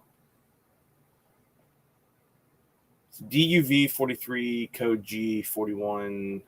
Does it have the bolt to the back? Like the bolt action? Does it look like a Gewehr 43 or does it look like a horrible monstrosity? It's a 41 for sure. It's just there's two Gewehr 41s. Yep. Oh, okay. I didn't know that. Yep, the Walther one is the one that actually got adopted and manufactured the most. The M has got a bolt because if you have a failed, whatever the fuck their reasoning was, if you have a failed ignition or whatever, you can work the bolt like that. Well, and so there's also a switch that disables the gas system. Yeah. It's probably a W. Like the M's are really hard. So that's okay. So that's what you mean. Okay, let me double check. Because I know the parts you're talking about. I just didn't know there was a difference on the 41. Yep. Yeah, Mauser tried. They applied or they submitted their. There's no. There is a gas lock. Yeah, there's a. It's got the handle and it's got the lock on the. What, Nate? Send me the fucking link on Facebook. Yeah. Or some. Yeah, send me the link. I'll tell you. Pop us the link. Yeah, I'm pretty sure it's here. Let me send it to you on the thing. I'm pretty sure it's the one you just said. Because I have a even though it says G41W right in the thing, you illiterate shit. Does it? I said that. You said what? You told me no. No, you kept saying no. It's got the handle. That's a Walther. All right, I'm still waking up. Yeah. Okay. In my defense, I'm still waking up. You illiterate fuck. Yeah, G41W. That's a W. Fucking yeah. No, the M, Nate, is it's literally got a fucking K98 looking bolt right behind the fucking action. This one's got a really cool butt plate with. Did you see the butt plate? No. Here, let me click on it again. You click on that shit, dude. This thing's fucking. They went and did it to him. Oh dear God! Let's see. I bid very low on that, so I'm glad I didn't go that way out. Oh my God! Is that just a piece of brass or copper? But they just hammered in. Well, no, not hammered. Oh, yeah, that's not good. Yeah, dude, get a fucking K98 fucking butt plate. What are you doing? Is that leather? No, I thought it was leather. It's definitely brass. brass. It's like brass or copper or something. Yeah. Jesus. They didn't even get the burrs off of the fucking. Oh my God, that's funny. And the stock has obviously been sanded to piss. Oh yeah, that or it's a repro stock. It doesn't. No, it's probably an original that got sanded to piss. But I've seen sanded to piss. That doesn't look like sanded to piss. That looks like sanded and polyed. I guarantee you. Yeah. 1914 production. Oh yeah, no, it's been sanded to piss because where the sling fits into the slot is all grounded down all the way flat, all the way flushed. Yeah. Yeah. See. Ugh. You got to fucking get on my level, Nate. Dude, I'm still waking up. I'm sorry. I crawled out of bed. I've been groggy as shit the whole went morning. to Wawa, and I'm like still not firing all the way. You firing on 4 out of 10 cylinders. Yeah. Yep. Or as Matt says, I'm an illiterate shit. So yeah. Well, that's not far from the truth. Not far from the truth. Yeah, I can't. I really wish I had one of those. A G41? I saw it in the back earlier. Yeah. Oh. Yeah. No, you didn't. I just put it there. Did you? Oh, yeah. That's why of course, that's why you're screaming. Oh, really? Oh, I'm sorry. I thought I saw that. The G41 is the worst piece of shit that came out of World War II, I think. You know what the funny thing is? After I got this thing, I told Mike, and he was like, "Oh, you know it's gonna suck to shoot. It's just terrible. It doesn't work." And I took it to the range, and it was wonderful. It was like it is okay. You have to give me this though, Matt. It is a weird fucking sound. Okay, yeah. It's a little unsettling. I will say that Mike's experience with a 41 has been a mosh podge one where it's just been collabed together with different parts and stuff. I'm guessing that one's probably at least. Oh no, I've shot a 41 before. Oh really? I thought the first. I have a fucking video on my channel, you clown. I don't remember all your videos, man. Yeah, no, it was in like 2014. I shot one and it was fine until it wasn't. Okay, and then I it was thought Brian's was your first. No. I've had experience with those weird front heavy fucking guns that sound. It's really it's the weirdest fucking sound out of any rifle I've ever shot in my life. It's just insanely weird, but no, the recoil is not terrible. It's not a terrible gun that like when it works, it's fine. It's good enough. The thing is, they get dirty and then they just. Yep, they get dirty. The op rod sticks in the action, and it's like, oh, we've got a problem here. It's not real. That it just isn't working anymore. No. 45 just sold for $2,800. Why? So this is a prime G date. It's 1913 production. Colt 1911. Yeah. Okay. Well. Prime G date. Okay, so Matt, we were talking about this earlier. Like the fucking World War II dated Lugers or PO8s going for like insane prices. Like. It's a Nazi gun. It's like, well, you understand how many fucking World War I dated ones were actually issued and carried in World War II. But because they don't have the dirty bird or the Nazi marks on it, oh, it's not desirable. It's like, what the fuck? 43. I hate them. $4,200? Yeah, $4,200 because it's got the like really nice holster with it. Let's see this shit. Let's open this up. Yeah, the really nice holster. That's definitely not a reproduction. It actually doesn't look like one. Really? Yeah, hold on. Let me get to the pictures. Yeah, so it's actually a nice condition PO8, but like, yeah, the strong. Why are we at $4,300? Oh, again, the mags, fucking magazines. Yes. Yeah, okay. Yeah. S42G. Yep. And no, it's an original holster for sure. Okay. Yep. If you look at it, like the inside. I'm taking a look at it too. The grease. Yeah, you can't fake the wear and everything. Yeah. I was with the tool as well. Nice, the takedown tool. So that's a pretty cool rig. $5,000 fucking dollars though. $5,000. Oh, bid remove. 4,900. Of course. No, can't do the extra 100. Yeah. Sorry, Jim. You can have that one. Yeah, Jim. Yep, it's all yours. Well, I didn't want it, Bobby. You can't get higher than $5,000. Like that. Like, is it going to be on Gunbroker for $7 tomorrow? Yeah, probably. Probably within a few days of him getting it, it's going to probably be on there. I know what I got. So K-Date. So this is where you get into like the collecting of like the fucking markings and shit. It's like it's a used condition PO8. Like, but again, like we were talking about before you got on here, it's Lugers have been this like super hyper fucking collector thing for decades now. Mm-hmm. And it's just getting worse. It's like, holy shit. But and do you have a PO8, right, Matt? Mm-hmm. Yeah, and they're okay. They work. They're not like they're not like the best pistol ever made. They're comfortable to shoot, but like I don't understand the fascination of them. Like they never cycle right. Well, and here's the thing: is like if you limp wrist a PO8, it's like a Glock. It'll just malfunction. Yeah. And people don't realize that. It's like, no, you need to like actually grip that son of a bitch like you mean it, or it's gonna do a fucking half, like a double feed or some shit like that. It's like the predecessor to the Glock as far as that's concerned. But no, they're okay. They work. They're fun to shoot, but they have their problems and they have a really horrible trigger. Not good. Yeah, it's not good at all. It sucks because like when you look at that gun, you just imagine that it would have a really crisp single action trigger. Yeah, but it's like your whole finger's got to be in there, and there's so much like creep, uncreep, and then pop, the sear drops, and it's like, okay, that's fun. What? It's 6250 for the Krieghoff.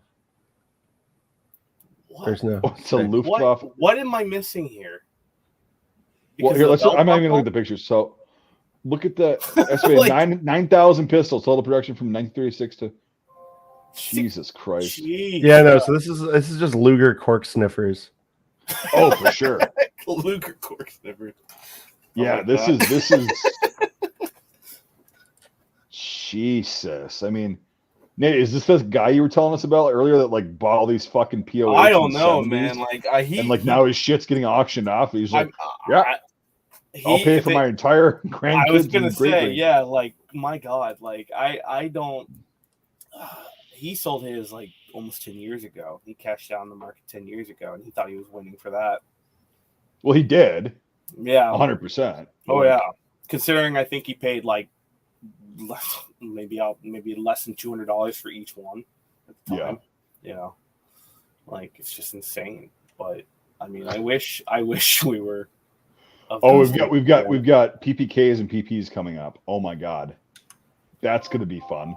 James Bond carried this. I was about to make that joke. Got Nazi markings on it, so it's automatically worth 10 grand. Yeah, I'm gonna have it, never shoot it. Fucking retards. More Lugers. Like I'm getting I'm Lugered out. I'm fucking another Black Widow. Okay, cool. This will go for $5,000. Yeah. Oh, okay. I just looked at it. 4,600. Yep. Another $5,000 pistol you cannot verify.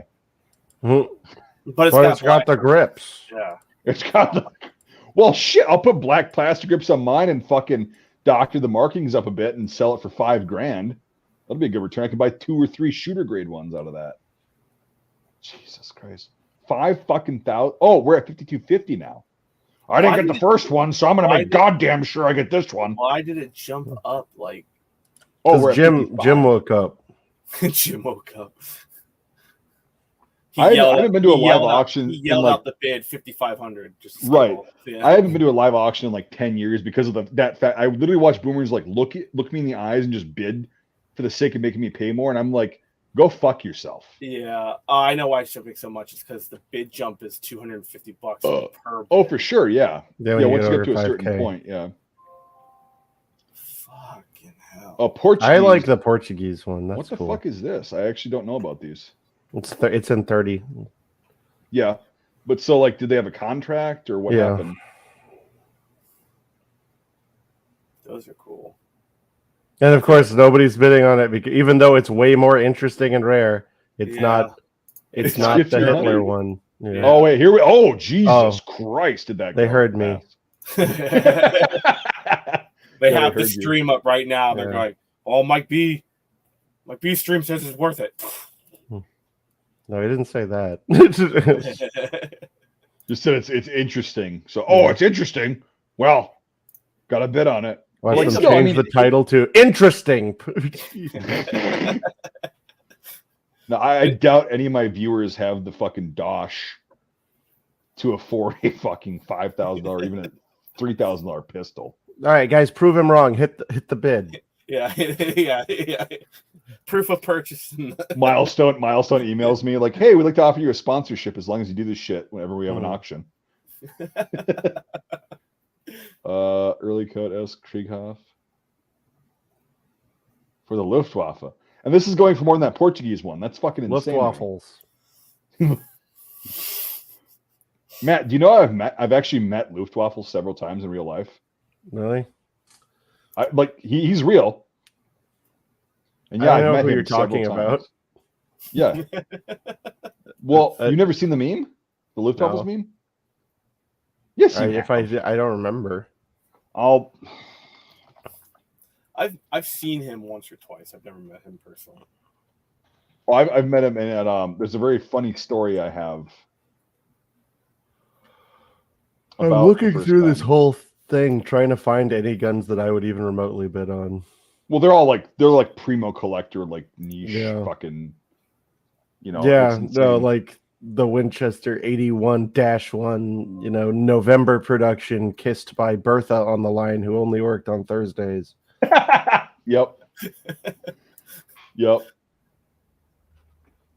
Oh. Oh yeah, that. Yeah, You know I've that literally guy? met him several times in person, and the first time I met him was at a World War I event, and I was like, "Oh shit!" He was like walking down the road, and I had a couple guys with me, and I'm like, "No way, really?" And so he has his little gas mask can, Right. and we're just kind of like, the one guy I was with was like asking him just questions, like it was funny as shit. And we're like, "What do you got in the gas mask can? Like, you got your gas mask in there?" He opens it up. It's a fucking like 1 pound jar of Daisy sour cream. What? Oh no shit! I'm not shitting you. And I saw it, and I was like, What? I can't fucking do this, and I had to go away laughing. I was laughing so goddamn hard. And I'm like, this is fucking. You cannot make this shit up. Like, oh no. and the guy I was with is like, "What are you doing? Does it get like hot or anything?" He's like, "No, I just like sour cream." It's like, oh my god, I do too, but I'm not gonna carry a 1 pound jar of that shit in my gas mask can. It's gonna heat up throughout the fucking day. Oh, What the fuck? yeah, it was one of those surreal moments. Oh, SS marked Walther Dural or Dural. What the fuck? Okay, so let's see the SS mark on this fucker. Let's see how fake this is. Yep. Oh Yep, yeah, gotta be that's fake. real. Yeah, that's that's so fucking fake, dude. The runes aren't even like in line with. Oh my god. Yeah. And somebody's gonna pay what for this? 2,500. 2,500. Excuse me. For a fake SS fucking probably post-war PPK. Nice. But was it post-war? Here, hold on. Let me look. I'm just fucking being hyperbolic. But Eagle F inspected. That's your chick that you were talking about that only works on Thursdays. Eagle F. Uh-huh. Yeah. Inspected Walther PPK with alloy frame. The alloy frames are weird. Yeah. They was getting desperate. Yeah. And it's like, how much more do you have to lighten your fucking PPK? So you are getting desperate.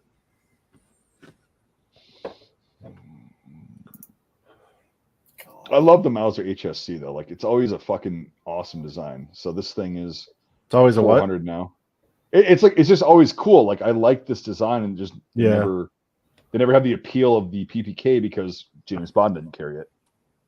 Yeah, that's going to go for significantly less because of that. Right. Well, so the HSCs are also just not. I don't know. Have you had one? No. I've had one, and it's just not it's just not as nice to shoot as a PPK.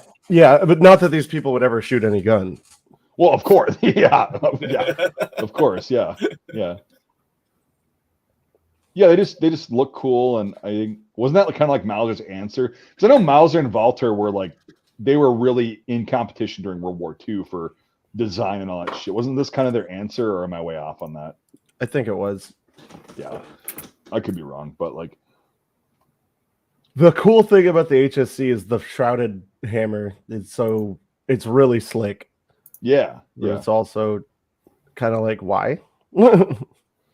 Yeah, exactly. Why don't you just make it a fucking striker fired or hammerless or something like that? So Sauron's on H38. This is an interesting one. Yeah, there's been one of those sitting at my local pawn shop for a while. Well, it just doesn't do anything for me, you know. Well, most 7.65 pistols are like, you shot one, you shot most of them. Yeah, and it's like, okay.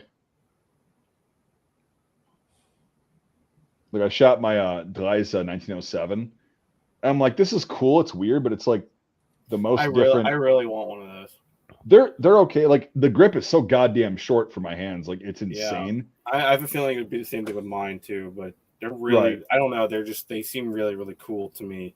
They're not even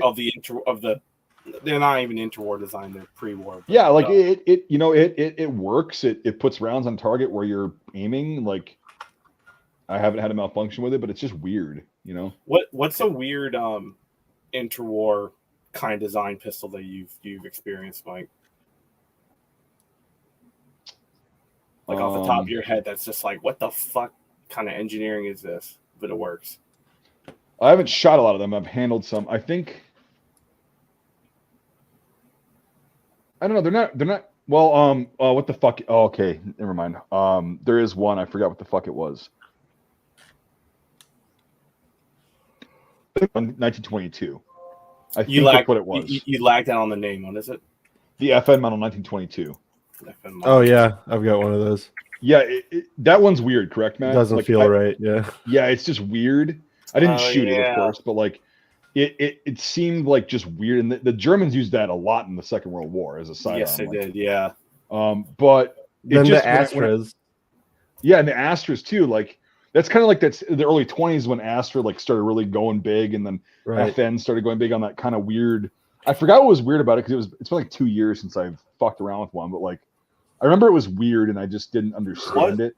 Which ones are the ones that are like it's almost like Ruger copied them, but they were in the Interwar. It's kind of like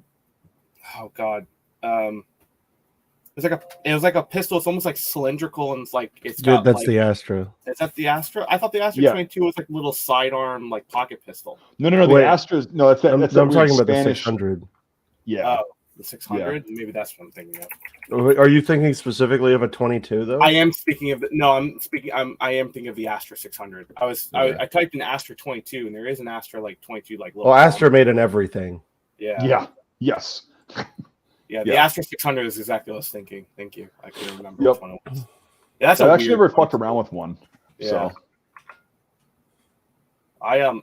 Brian's got a bunch of like German interwar ones that are very interesting, and I haven't. He's pulled them out and showed them to me because I remember when we were working on like Deer Rose and stuff like that. Like he was like, "Oh, I'm going to have these out. Which one should we pick?" I'm like, "I don't fucking know. Just pick one." Right. Swiss 1906-24. This will go for a decent amount. Right. For the Swiss. Yeah, probably. It's a Luger. It's a Luger platform. Yeah, but it doesn't have the bird on it. The dirty bird, yeah.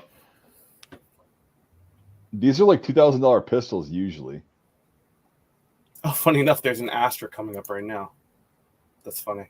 Yep. Like two lots. Yeah, Astras are fucking those are looking. weird. Yeah. I want to fuck around with one of those someday, but pre-war Belgian high power with holster.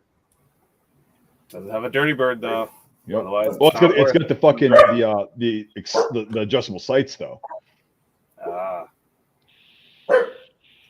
Fancy.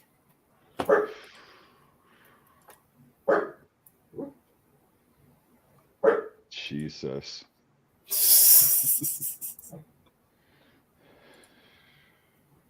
There's I'm going past all the pistols here. Let's see. There's Western for days. Oh, dude, it's fun because like we got the US shit coming up next. Yeah. Like we did a little bit earlier, and it was like the fucking shit was just insane. It's gonna be interesting what those M1 Garands are gonna go for. Oh, the fucking World War II Springfield. So this is manufactured 1945, so it's not even World War II, it's just World War II era. That'll be fun. And then Underwood, it's updated 1943, blah blah blah. Winchester, Brian's calling me. updated. I fucking invited Brian on here and he ignored me, so yeah. I'll message him and just tell him, hey. So yeah, the Astra is like going for a little bit over retail. Well, okay, here we go. They're talking it up, of course.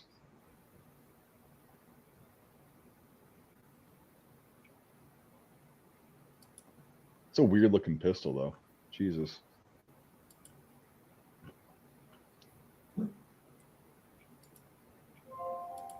Okay, here we go. The 1945 dated Springfield M1 rifle.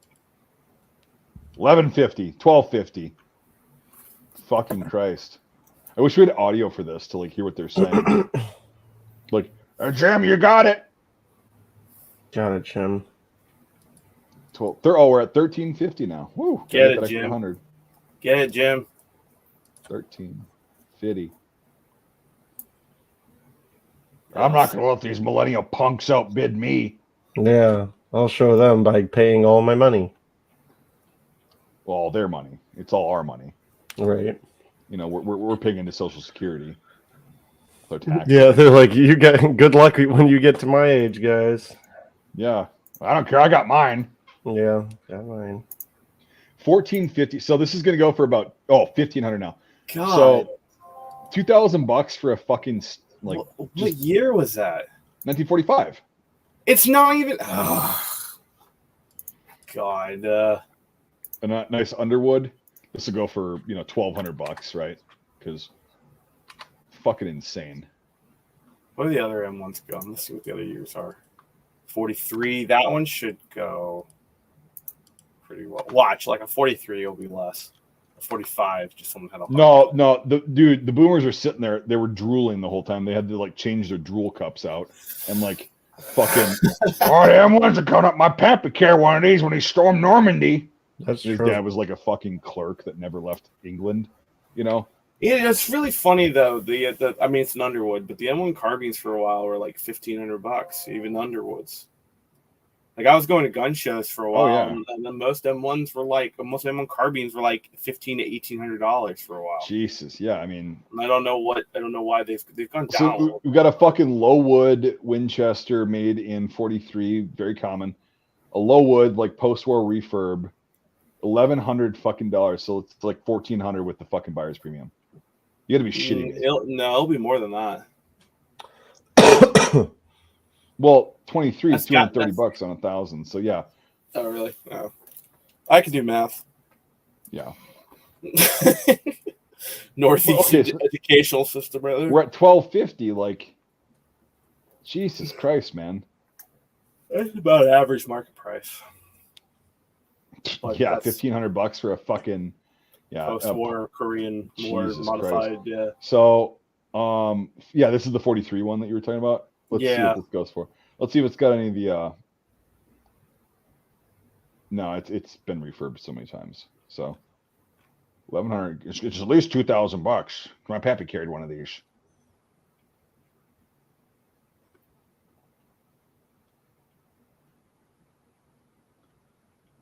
Damn, man! Like.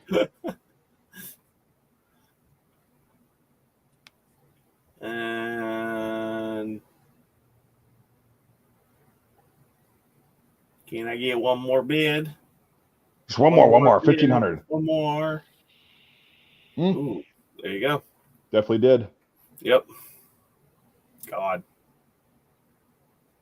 Jesus Christ. You also have an M1 rifle, right, Matt? Mm-hmm. A couple of them, probably. No, just one. How much did you pay for that fucker? $600. Yeah, that's what I paid. I paid $600. Yeah, my original one. Like, I actually bought a Winchester last year, and I paid a little bit more for that. But I have like you are with like the weird French markings I was telling you. Winchester for me, I'll pay a little bit more just because it is. But even though they're objectively worse. They're not objectively worse. They're just they're not any better. Like they are what they are. But yeah, like my 1917 rifle is a Winchester, and I've got a Winchester M1 rifle. Oh, I wish I had known that when we first started talking. I had a Winchester made 1914. Oh yeah, a P14. Yeah, those are. It's on my list eventually. Like if it comes up and it's not retardedly priced, but like I traded it for I straight traded it for an Eddystone 1917. Yeah. 1917 is better, I think, because you pick up an extra round and it's just, I don't know. They're fucking. It's like, longer. Well, it's not longer. Yes, it is. The receiver is half an inch longer. They literally had to stretch the receiver. Yeah. I thought they just rechambered like their tooling, like They had to stretch that stretch. Well, 30-06 is not that much longer than the 303, right? It's pretty. Yeah, it's longer. Like 30-06 is what? Is it 67 millimeters? 63. Yeah, 63. And the 303 is a 58, so I guess 5 millimeter. That's a half a centimeter. So yeah, maybe. I actually didn't know that. Then the bullets stick out too. Yeah. Yeah, but I mean, still they stick out about the same. So it's just like 5 millimeter difference. Yeah, but if you try, because I remember that's the reason I was mad, because I bought that Winchester. They said it was a 1917, and they said it was in 30-06. And then when I got it, I opened the bolt and I tried to put a 30-06 in, and it doesn't fit in the receiver. Huh.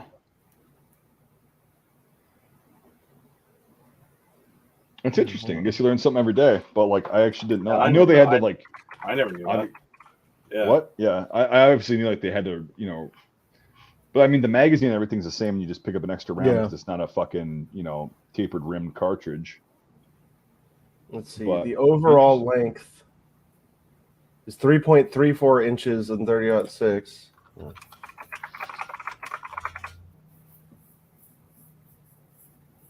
And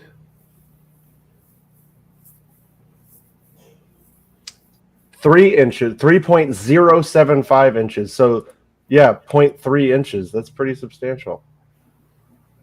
Yeah, I guess. So they had to actually, because I was under the impression that they just, redid the tooling for the chambers themselves on the barrels, but like, I didn't know that they had to start. Yeah, if you could do some more research right now, because this is very interesting. Because here's the thing here's the overall like knowledge that I know, like not just for you, but like for the viewers, is like because Winchester, Remington, and Eddystone were making the P14 when we got involved in 1917. Apparently, from my understanding was, and all the research that I've read, is that they just had to retool the barrel chamber themselves, and then the rest of the rifle was interchangeable. And you picked up an extra round, blah, blah, blah. And that's why they were able to crank out so many, because they only had to change a certain amount of tooling in each plant.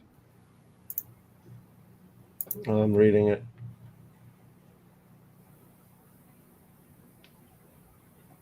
I have wanted a Crag, but I want a Danish Crag. I have a Danish Crag. I just never shot it, but like it's fucking smooth. So yeah, in 1898, so 775. That's fucking excessively. You've never shot your Danish Crag? No, I can't get ammo for it. They're that hard to find. This is a nice Crag. So yeah, this is we're getting above retail right now, but yeah. I've never shot my Danish Crag, and it was one of those. Oh, okay.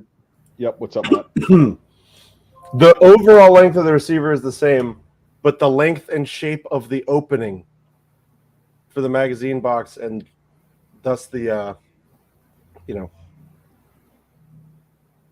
the top as you would load rounds into it. The follower, yeah, different, yeah. Okay, so the magazine, the cutout is slightly larger, and then the follower is larger. Yeah, the entire opening for the magazine is larger. Yeah, I could buy a P17 on Gunbroker for buy it now. It's not a P17 for $700. What is this one? It's an M1917. Yeah, the P is just for the British because they like the P on it. Oh, thank you. Okay. M1917 it's just an M1917 service rifle. That's all it's called. Gotcha. Yeah. So. It's the M1917 Enfield. Be sure to tell Mike it's the 1917 Enfield.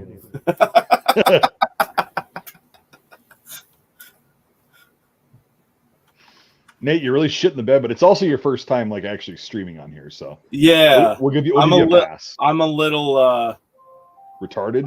Well, that too, but also the fact that I'm good at very specific certain firearms, and the ones I'm not, I'm just not. Yeah, I just go. That's a thing that I like. I'm gonna go with the thing. Yeah, that's the thing. Is like I'm a jack of all trades, master of none, but it's better than being a master of one. We'll just put it that way. Yeah. But no, it's like, but no. The reason it's fun to watch these auctions, like this one's got blocks and blocks and blocks of the same fucking gun, which kind of sucks. But like Matt and I, when we did that stream, whenever the fuck we did it, and he outbid me on the K98A Z. But that was a fun auction because there was so much different shit, just one after the other, and we're like, oh, this is fucking cool. There's Like, variety versus the same variety, and like you down, don't know, and you learn about things. You learn the market value or like what was above market value.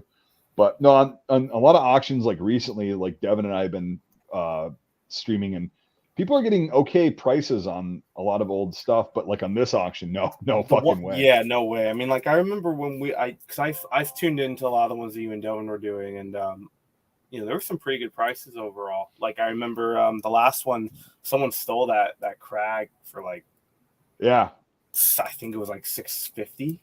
Yeah, it was and it was a really good one. It was a really nice one. And so it's nice to have, you know, see people get deals once in a while, and hopefully it was a younger person and they're you know just getting into it, but probably not. It wasn't. Yep. Always the optometrist. Yeah. Well, it's like I'm scrolling down and it's just like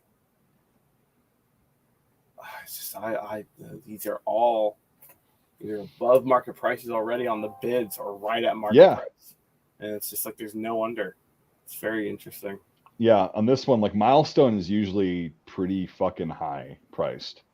So I've never heard of this brand. What brand? Or is that just a weird abbreviation? Rock-Ola? Rock-Ola? Yeah, they made I said it like that so you can understand what I was saying, so my accent doesn't go into it. Rock-Ola. Yeah. So they made jukeboxes, right? Before the war and during. And they were one of those companies, kind of like National Postal Meter, that they're like, hey, do you have enough space? Like, actually, we don't give a fuck about that. You're gonna make M1 carbines. Yeah. Okay. And they were like, okay. So yeah, Rock-Ola is like one of the most desirable brands because they didn't make a lot of them. Yeah, but I've never heard of that. Yeah. Yeah, and so Rock-Ola, National Postal Meter, IBM, Underwood, Inland, SG Saginaw, Quality Hardware. Yeah, Quality Hardware. International Silver just made the magazines because I have a bunch of those, which is fun because seriously, the M1 carbine was the most produced firearm that the U.S. did in World War II, and it's very when everybody's like, I have an all matching M1 carbine, I'm like, did somebody put it together? Because they would have, so they'd have Rock-Ola make the receiver in the barrel, right? Mm-hmm. And then they would ship it off to another fucking place, and they would assemble like fucking inland parts on there, and just places that didn't make the actual guns themselves, that made like little pieces of hardware, whatever space they could spare in their little manufacturing places. So you find M1 carbines naturally came out and were issued basically completely unmatching. Well, and also notice that we never serialized any of our parts. Right. And even on the M1 rifle, it's like you still have the same thing. Like, okay, Springfield makes this fucking thing.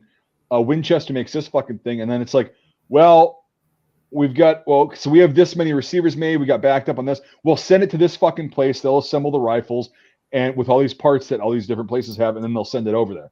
And so the U.S. system in World War II was so rushed, it was so expedited that besides like the 1903 A3 or the 1903s they were making, right, you're not going to find a matching M1 or M1 carbine most likely. It's but that's you're 100% right. When you find one that has like all X parts, it means that some boomer sat there scouring gun shows and made it and put it together. Yep. So it's like, but here's the thing: is there are boomers too, and there are people that have found records of certain production dates of carbines, especially, and they're like, this is going to be what is going to be on this carbine from the factory assembly to issue. These are the parts that are going to be matched or like a mismatched, but these are going to be the parts that were assembled from this factory and all that shit, because they found the logs of and the manifest of the assembly places. Yes, and it was like there was assembly places that you didn't even hear of because they don't make firearms, and they just would assemble these fucking things, put them in crates, and then bam, ship them off. And so there's people that have done tens of thousands of hours of research to find out what company's parts were on a certain production month. It goes by month basically on the M1 carbine that were on these M1 carbines, and it's an excruciating amount of research, but it's kind of fun. So, but yeah, if you find an all matching M1 rifle or carbine, it's not. Yeah, just punch the seller right in his aged face, and then be like, yeah, I'll give you like scrap value for this fucker, right? Because it has no collector value because you fucked it over. How about I take this and I don't turn off your pacemaker, and then just hold up a big magnet. Well, yeah. It's an EMP, dude. I swear to fucking Christ. You go to fry his, and then he drops, and so do like 30 other boomers. You're like, oh, I underestimated the range on this fucker. Yeah. All the dealers are gone, and it's just a free for all shit show. Yeah. It's like Your mass hysteria at local gun show causes a big disturbance in the firearm community. Your area the prices of M1 Garands have dropped. Because that's the thing that pisses me off, and we've talked about this so many times. Is like, a lot of like people our age and younger and a little older, right? So people in their like mid 50s and below just want to have one, right? They just want to have one nice Garand, one nice carbine, just to go out and actually go out to the range and shoot it and experience it and maintain it. And it's like that's what we were talking about before you got on. Yeah. I wonder what percentage of the Garands are owned by like 5 dudes, Well, it's not. I don't think it's that. It's just that the what I think is not 5. It's that there's all those people that are still around that stacked them. Like, just for some reason, they had this weird inclination to stack them 40, 50 deep. Right. And they're just not getting rid of them. Like, but it couldn't have been because of a day to sell. But like, I've met people like that, and then they die, and then probate takes over, and it's like, well, let's send these to auction, pay off their fucking monumental debt that they incurred, and it's just fucking like, okay. Like, the only thing I really have stacked deep is 9130s, because back when I was fucking a poor, like early 20s, late teens guy, I could go to a Fleet Farm. It's like a kind of a outdoor store around here chain. And I could go to Fleet Farm and buy one for $70 when they were on sale. So I would just buy one. Every time I got extra money, I would just go there and I'd buy a fucking 9130. And I happen to have a bunch of them, and I like them because it's interchangeable parts, blah, blah, blah, and they work. But like, that's the only reason I have that many of that thing. The rest of these things, I have one example for the most part. Right. 1 or 2. And it's like, I don't want to hog everything. Yeah. I want everybody to experience. I specifically always have my duplicates for sale. Like, some of mine, not that I like put them on Gunbroker. But I have a separate, I've got how I have my collection, and then I have a separate area with all my duplicates. And whenever my friends come over, I'm like, these are, if you want any of these, let me know. Yeah. And you don't fuck people on the prices. It's like, you're not going to probably sell a 9130 for $60 or $70, but you're not going to charge $400. Well, I'll tell you what I do. Refurb. So like, I only buy guns if they're 20% under the current market value or less. Yes, that's kind of my rule of thumb too. Yeah, same with me. Yeah. So whenever I have a friend or whatever come and look through and they want it, I say look it up on Gunbroker and do 80% of that. Yep. And so, I'll usually get like $50-$60, right, just because of the passage of time. Yeah, and that's dude. Here's the thing: is it's like a finder's fee, basically. Right, is what I view it as, and it's like that's fine, but like you're not fucking them. I'm also not having to keep track of like what I spent or anything, because I'm not doing it to you just money. Know that you didn't no, and I get that too. It's like that's why I'm kind of selling, like, what I've been selling lately is just a lot of my project guns. I'm like, I'm not going to get around to them. I don't have the tooling for it, and it's like, I want to sell it to somebody explicitly. I explicitly state what is wrong with the gun or what's not working right, what I was going to do on it, and blah, blah, blah. And it's like, okay, if somebody wants to take this and restore a firearm back to like perfect condition, right? That's fine with me. What the fuck are you laughing at, Nate? I'm gonna fucking I was scrolling down and I just see something that says documented TT-33 Tokarev from Korean assassination. What?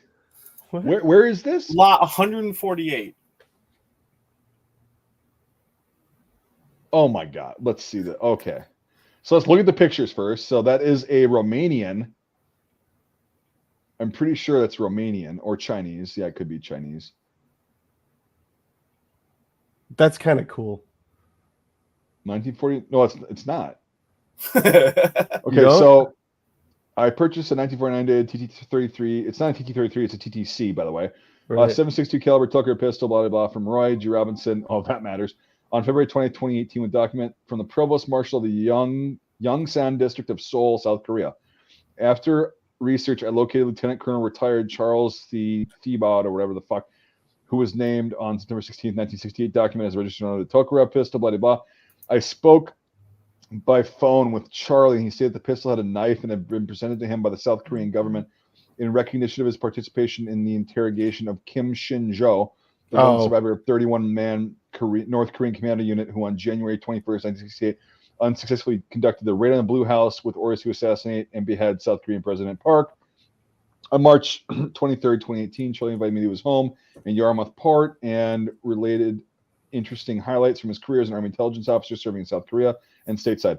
He showed me the commando fighting knife and a gold medal, which he was presented with along with the Tokarev pistol. He was informed at the presentation that the knife and pistol were captured from blah, blah, blah. On subsequent visit on April 15th, Charlie gifted me the fighting knife and printed material about the Blue House raid. Charlie stated that he had given the pistol to his brother in Rye, New York, and in turn that his brother had given the pistol to Roy Johnson for blah, blah, blah. So, okay. I just saw Edgar's comment. It says, "Oh, sweet, killed someone, $5,000." Yeah, exactly. The death fetish. Yeah, exactly. That's a TTC, by the way, and the knife is cool, but buy the item, not the story. That's what it's. I don't know, man. There's some times where you buy the story. Well, okay, so here's a registration. But privately owned firearms, like, blah blah blah. Like I bought a story once. It was my Brita PG. It's documented.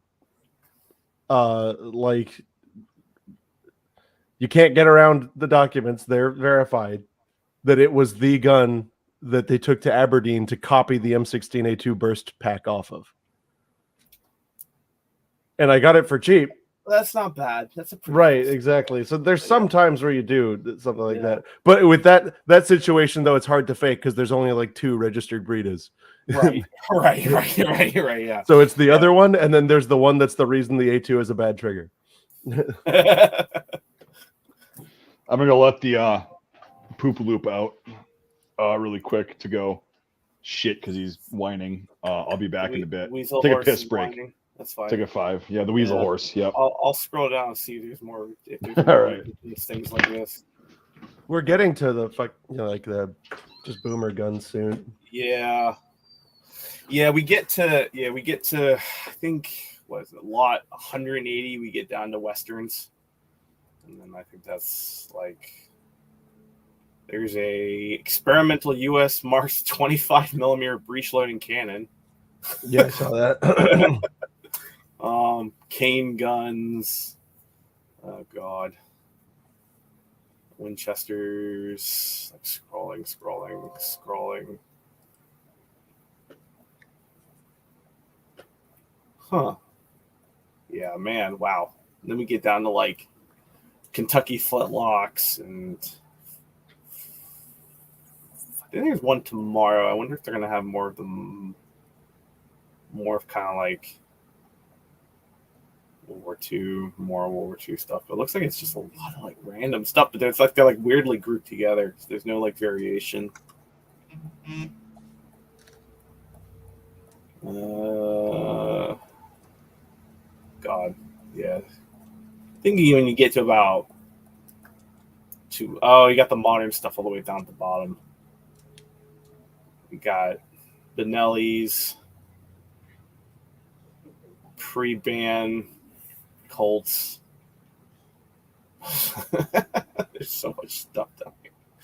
God.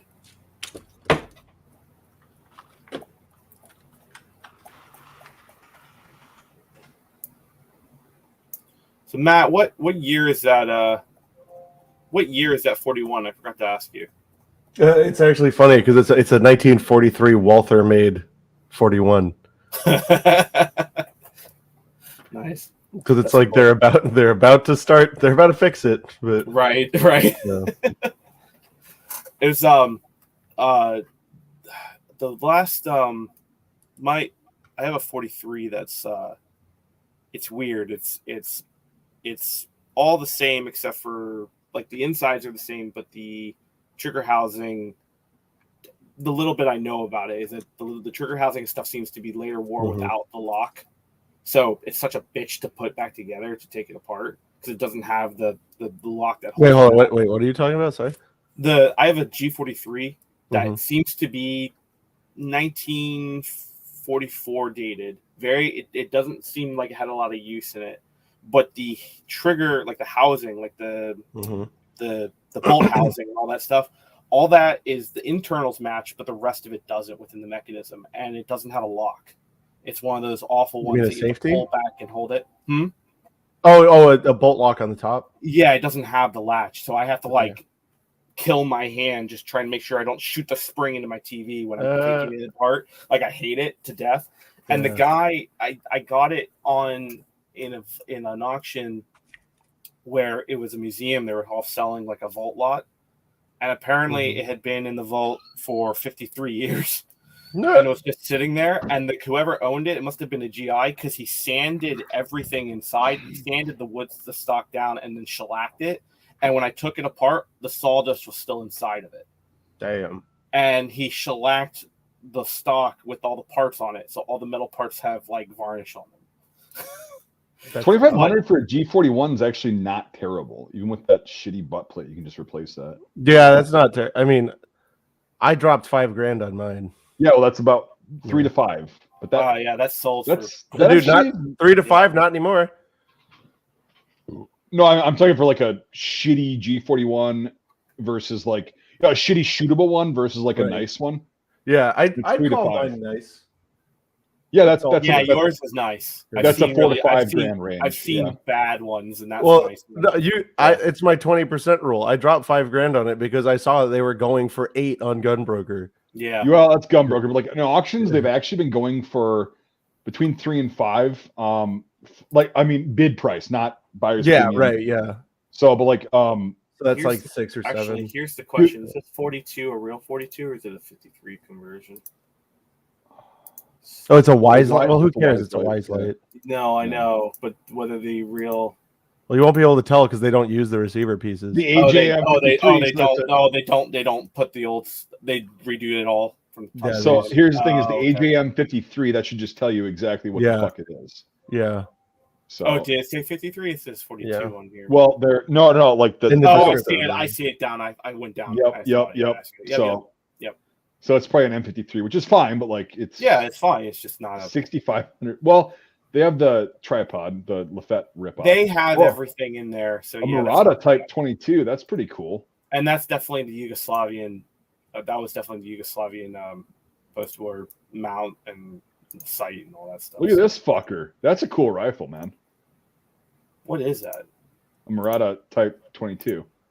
I've never seen this. Yeah, that's got nice wear on it. Yeah, 8x53. Huh. I don't think that checker grip's part of it. No, dude, a lot of the rifles at that time, like the Swiss Vetterli rifles and the Italian Vetterli rifles, had that checker grip on there. Yeah. Oh, really? I didn't know no, I was looking at this Murata. That's so cool, but I like that stamp on the side. I just can't justify any. Well, right now I can't justify buying anything. Right. Because I did just buy that G41, so I'm kind of like recovering from that. Yeah. That Murata though, that's a pretty cool fucking gun to be honest. Yeah, I want one really bad. Have you shot one? No, I never even held one. I know what they are, but like, so how did it handle? About like you'd expect, a lot like a Berdan. Okay, yeah. Which I've never shot either. Oh, I've shot no, I've shot the Beaumont Vitali 7177. You've never shot a Gras? No. Oh. Nope. That front sight is very interesting. Well, it's a muzzle cover. Dude. On the well, if you shot a Beaumont Vitali, Is that a muzzle cover? Yeah, it's a muzzle cover. It's a brass muzzle cover.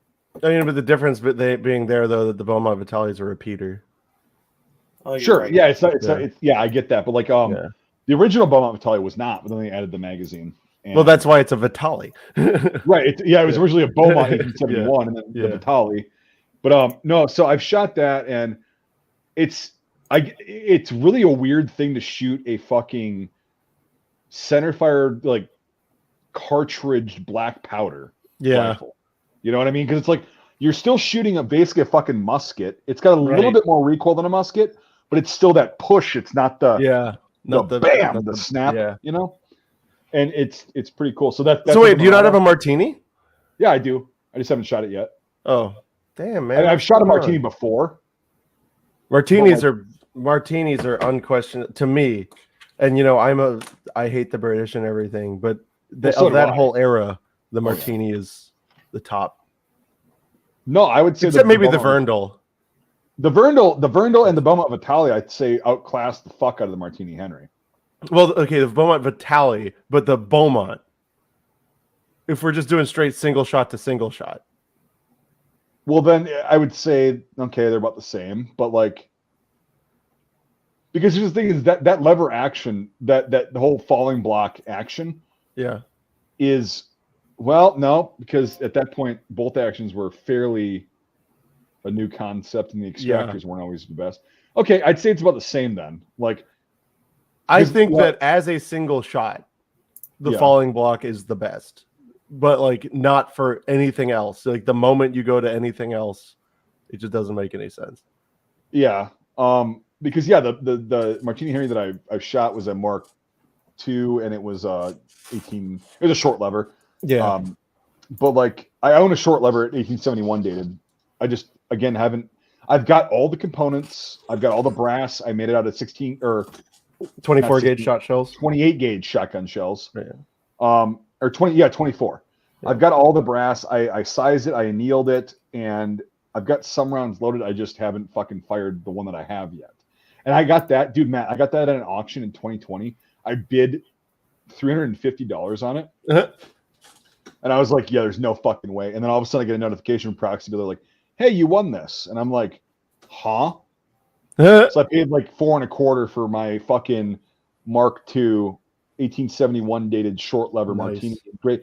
But here's the problem: is like the buttstock or the buttstock screw, right, going into the action was screwed in too far, so it didn't work. Like you could only get the lever down a little ways, and that's probably why it went for so cheap, because they were like the action doesn't work, and I did not read that. So my neighbor and I devised like this weird like long ass screwdriver thing, and we backed the screw off like a fucking 1/4 inch, and I was just like, oh, this thing works beautifully, and the stock's still not loose. So that was a fucking steal. But yeah, I'm gonna make. I got mine in 2016 at a pawn shop in Tuscaloosa, Alabama, for $250. Oh, yeah, absolutely, absolutely. Oh, that's cool. Yeah, it's an old musket, you know. Yeah, that's what they had it at. They had British musket. I was like, cool. Yep, fucking A. I'll and take it. Dude, that's one of my bucket. That's one of my bucket lists. I still haven't found. They're really fucking actually, like, for what Matt said, like for a single shot black powder. They're so fast rifle, for what they are, like for that era. It's so fast, yeah, and smooth, and they're accurate as fuck. Like, I know Henry did his like practical accuracy, but he was firing a lot of rounds. But like, still, when I fired the Martini in Tennessee a few years ago. I was just offhand standing, 100 yards, bam, ping, on a 12-inch gong. Like it was nothing. There's like very little recoil. It's more of a push, like I was saying. It's a little bit more snappy than a musket or a muzzleloader, but like not that much. It's slightly different, but like it's so fucking accurate, so easy to handle. And if you knuckle the fucking rounds in your hand, in your shooting hand, like they actually did, it's bam, bam. It's that quick. You can actually do that. And it's fucking awesome. But anyway, let's get back to, oh shit. A fucking Remington 1907-15. Matt, look at this. $1,300 fucking dollars. But this looks like check and see if it was accepted. No chance it was. No, there's no chance. I'm not even gonna check. There's like I've seen like 3 of them that were. Yeah, that's why I'm not gonna a small quantity. Oh, a small quantity of the French contractor rifles remained in the United States and were not delivered. That's the opposite. Yeah. What the fuck? A small quantity were delivered. A very small quantity. Yeah. Oh, in 1886, 93. Okay, now we're getting spicy. Let's do this. Holy shit. Yeah. Over $1,000. Really glad I got mine for fucking 4 1/4 back in the day. Me too. Really glad. Holy shit. Oh no, mine was 4.5. I had to overpay. Oh, Jesus, man. That was in 2018. Well, dude, I got mine in 2014. So you fucking made out like a bandit. Yeah, but you did. 2018, that was right before. When did Battlefield 1 come out? Around that time. Right? Yeah, no, it was out. Yeah, It was you got it just on the cusp of everything going fucking retarded. Remington 1917 dated Mosin got 90 or 91 with bayonet, or they didn't say 91, but Matt, do you have an SVT? I do. How do you like it? It has no business being as good as it is. Really? Yeah, I like when I got my SVT. I was still in law school. I got it at a pawn shop in Tuscaloosa, Alabama, for $900. Oh, and it's the 12 slot muzzle brake. Okay, yep. And I took it out to shoot it, and I was like, "This thing's gonna suck. It's so fragile and flimsy and bullshit." And it like has negative recoil. That muzzle brake works. Yeah. The 12. What's the Remington Mosin gonna go for? Well, it's at 1650 right now, but it does have the bayonet, which is like $200 on its own. Oh, it's matched. It doesn't say matched, but like. Click on it. It says matching numbers. Yeah, I doubt the bayonet matches, but it's still a fucking 91 socket bayonet. Right. So that's like a $200 bayonet on its own. But 21 or at this point $25 or $600 for a fucking 91, like no. $2,100. So really, like, okay, because when I shot an SVT-40, I literally thought it was like a bigger, sloppier SKS. No, man. I think it might all be in the muzzle brake, because then I later on shot the big hole muzzle brakes, and I was like, yeah. I think mine was a 6, like the later one. Yeah.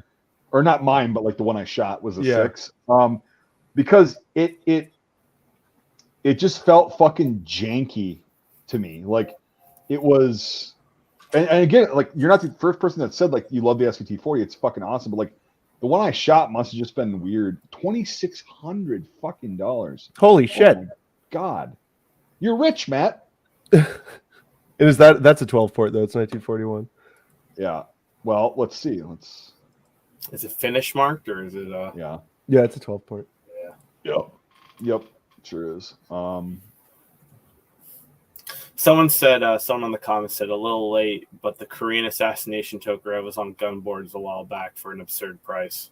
Oh, weird. Yeah. So some fucking boomer collector probably died, and that's or he just gave up trying to ask. Dude, $3,500 for a fucking SVT-40. Jesus, that's what they go. That's what they go for now, man. Really? Oh yeah, 100%. I should have bought more. I remember thinking like my back is broken. I can't believe I've spent almost $1,000 on it. Dude, Matt, back in the day, they fluctuate up and down. But currently, I haven't been able to find one for under $2,500. Back in the day, Matt, like right before you got into it, they were like $800, $800. Well, actually, some of them were 6, like the more ratty ones.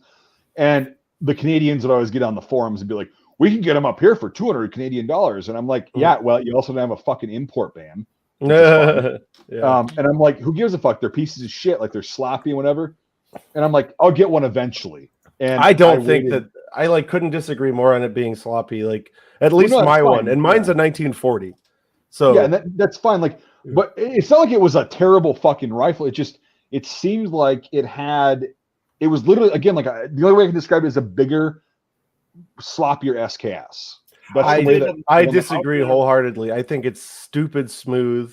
I think it's like, I mean, I hate the magazine. It causes problems, but I just think they're smooth. I think they've got a good trigger. Mine is stupid accurate, like idiot accurate. Yeah, well, the one I shot was accurate too. It was not, that wasn't the problem. It was just But you know what the thing is? My SVT-40 spoiled me so much that it made me hate my SVD.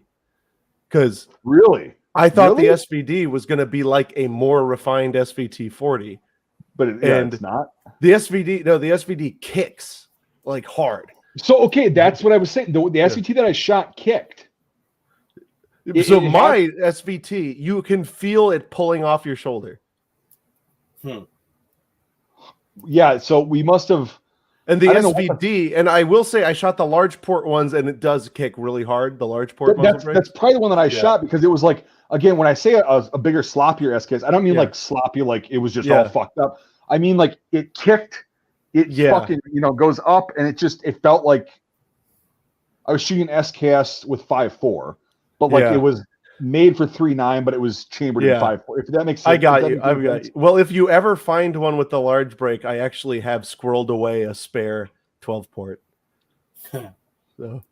Yeah, I mean, like that's like just the break. I got it from this estate of this dude where I also got like 10,000 rounds of 54R, and nice. And like this dude had painstakingly converted all of this brass 54R to Boxer Prime.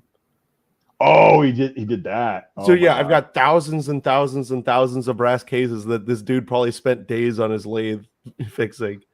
So I have his sporterized Remington Nagant, which I fixed. I actually found a parts kit that same week I got it.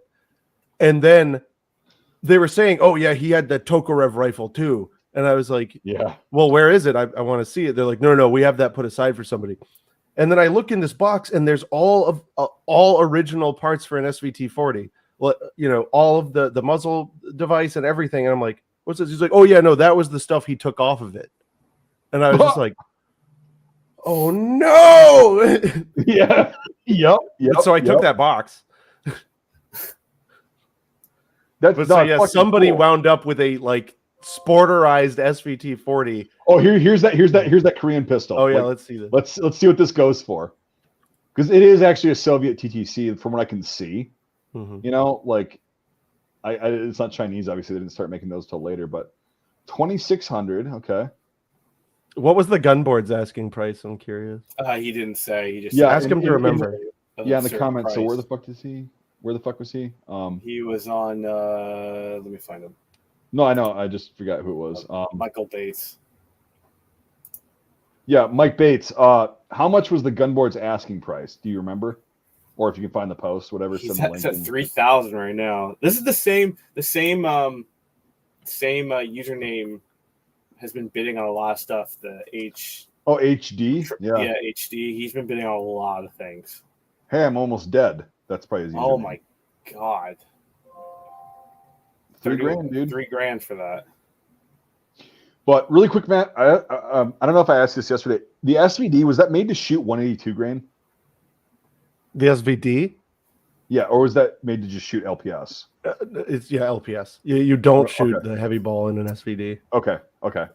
But like, I was only shooting light ball in it, and yeah, that was the thing, is the SVD like rocked me, and I was really unhappy with it because I'm like, what the fuck? Why is this not as nice shooting as my SVT? And then I hand it to one of my buddies, and he's like totally ecstatic with it. He loves it so much. All of my other friends shot it. They're like, that thing's the best. And I'm like, why? They're like, it's an auto Mosin. And I'm like, oh my god. Okay, if you think of it like that, it's entertaining. But yeah. So that's what, if I hadn't ever shot an SVT, then I would have had no negative feelings about the SVD, because I would have been like, haha, auto nugget. Right. Yeah. That's one of the last things I've always wanted to get. I just was always like, I'll get to it, and then it just skyrocketed in price. Mm-hmm. And then it's just like I've never caught up. It's just like, and I got G43. I got lucky with my G43. Paid under 1,300 for it. I have a G43. Yeah. Do you like it? Well, it's still not together. So I got it from a good friend of mine, and he said that I needed it because it was made at Saint Etienne when Walther had that. Oh yeah. Yeah. But it was sporterized professionally. like by an importer and rechambered to 308. Ooh. Yeah. I actually love it. Really? So I've shot it, but I'm trying to put it in one of those Fox stocks, like a reproduction stock and everything. Fox stocks? Yeah. Are you fucking kidding me right now? Faux. Yeah. You speak fluent French and you call it a Fox stock? No, Les Fox. Les Fox, the Polish guy. Yeah, I knew what he meant. Okay. The Polish guy stocks. I knew what he meant. Yeah. I thought you meant like a faux stock. And No, Les Fox. Now I feel like a fucking retard for calling you out. But here's the thing: is like there's so many people that always say Fox, like Fox leather, and I'm like, right? Yeah, no, those people should be drowned. Yeah, for sure. Okay, man, I'm sorry. I had an outburst. My bad. I think we had one of our friends is still waiting for his LaBelle stock from that guy too. I ordered a Berthier M34 stock from him 4 years ago. Yeah. That's. I think he's at like year 2, and he's still waiting. Jesus. Yeah. Well, he's having health problems. But he does really good work, so it's worth it. He does really good work. The problem is like, there's guys like when you find that one guy in the world that does the best fucking work, it always ends up like this. Like. Right. If they go down for health or whatever, it's like, well, then that entire like, I just wish like they would. I wish there would be people that would want to learn from them and have these skills and like. Well, that's like them. Matt, that the guy Ironwood, who was the only guy who made good reproduction AK furniture, and he just died, and so it's gone. And now we've got all these people that come in. Fuck. Like Kalashnikov Carver is trying to do it, and it sucks. Like I didn't know he died. He died. Yeah. Oh fuck.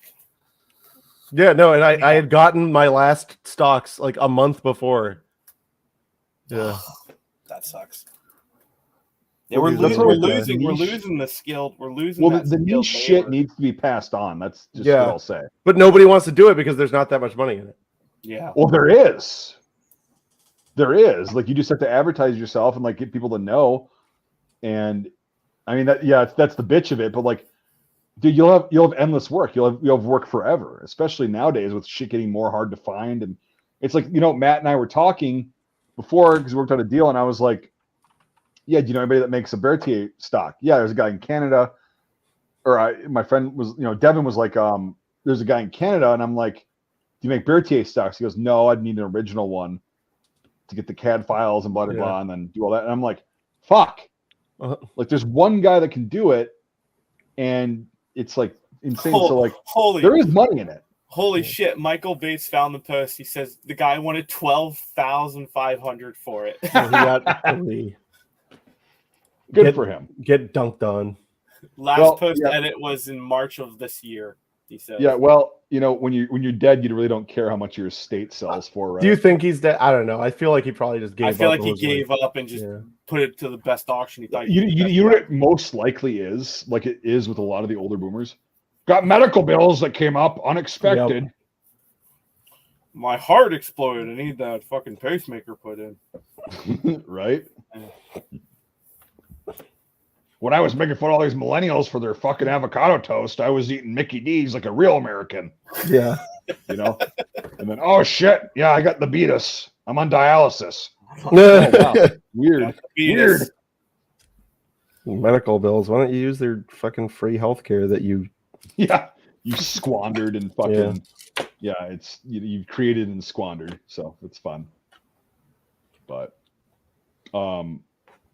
this like, what is all this? Oh, this is all like single action army shit. Yeah, we're getting down to the Western stuff. The only last one I think might be relevant to watch would be the experimental U.S. Mark 25mm breech loading cannon.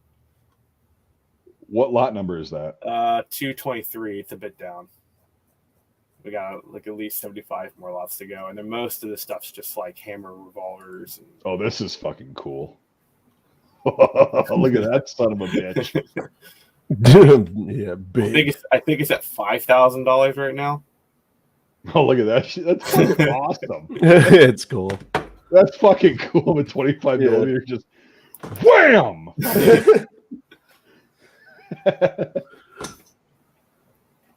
Damn, yeah, it's a rifled fucking that's awesome. Blasted a hole in Confederate Charlie there. Oh, that's after Civil War. But Yeah, that's probably after, right? Like that's probably 1870. Yeah, no, this isn't yeah, this isn't a northern aggressor weapon. The War of Northern Aggression. I just call it the War of American Retardation. In general, like that's everybody was retarded. Like everybody was retarded. The war where angry Southerners killed 7 scared Irishmen for every casualty. Right. Yeah. It's just everybody. It was just everybody in the American Civil War was retarded. It was like, what the fuck are you doing? Like, we don't want to get into like I know how it happened, like tariffs and the fucking constant like, oh well, nope, you can't do this, and it's like, well, we're Virginia, we're so I get that, but like the actual war itself, it's like, why? Like, why the fuck? It should have lasted like 2 weeks, and they should have been like, okay, you can play over there. Right. Exactly. Exactly. But no. But when you're the federal government and all of these boats keep showing up from Ireland, and you can just say, "Welcome to the Union Army." Where's my gun? What do you mean, gun? At least you're Irish and not British, trading with those fucking rebels down south. Right. Well, what were they rebelling against? Oh, the federal government going off the fucking rails, right, and not adhering to the Constitution, being fucking retarded, overstepping their fucking bounds. Oh, no way. No, it's all the fucking Johnny Reb's fault. Well, fun shit. It's just stupid. Like it's fucking like that was the most costly war that the U.S. has ever fucking fought, like life-wise. And like everything got worse afterwards. Yeah. Interestingly, one of my favorite things about the Civil War is just very interestingly, Florida was like one of the best places in the world to live at that time. That's fucked. It was like an economic powerhouse. Right. That's fucked though. I mean, Mike, take a look at the title of this auction that's going on in 3 auction? hours. I just sent it to you in chat. Oh, okay. Look at the title of that. Johnny's Estate Auction Service. Monster Bash. Felony evidence against here's the thing is the police. Okay, so police departments will actually do this. They'll, after a quote unquote certain amount of time or whatever, they'll just be like, we gotta get rid of all these guns. Let's just throw it to an auction house. Yeah. Yeah. So they make people pay for guns that were stolen, most likely. Right. There was there was a police house being liquidated. I think it was 2 or 3. Oh, dude, they've got at least 2 fucking exclamation points after every lot title. Boomer much. French mass firearms.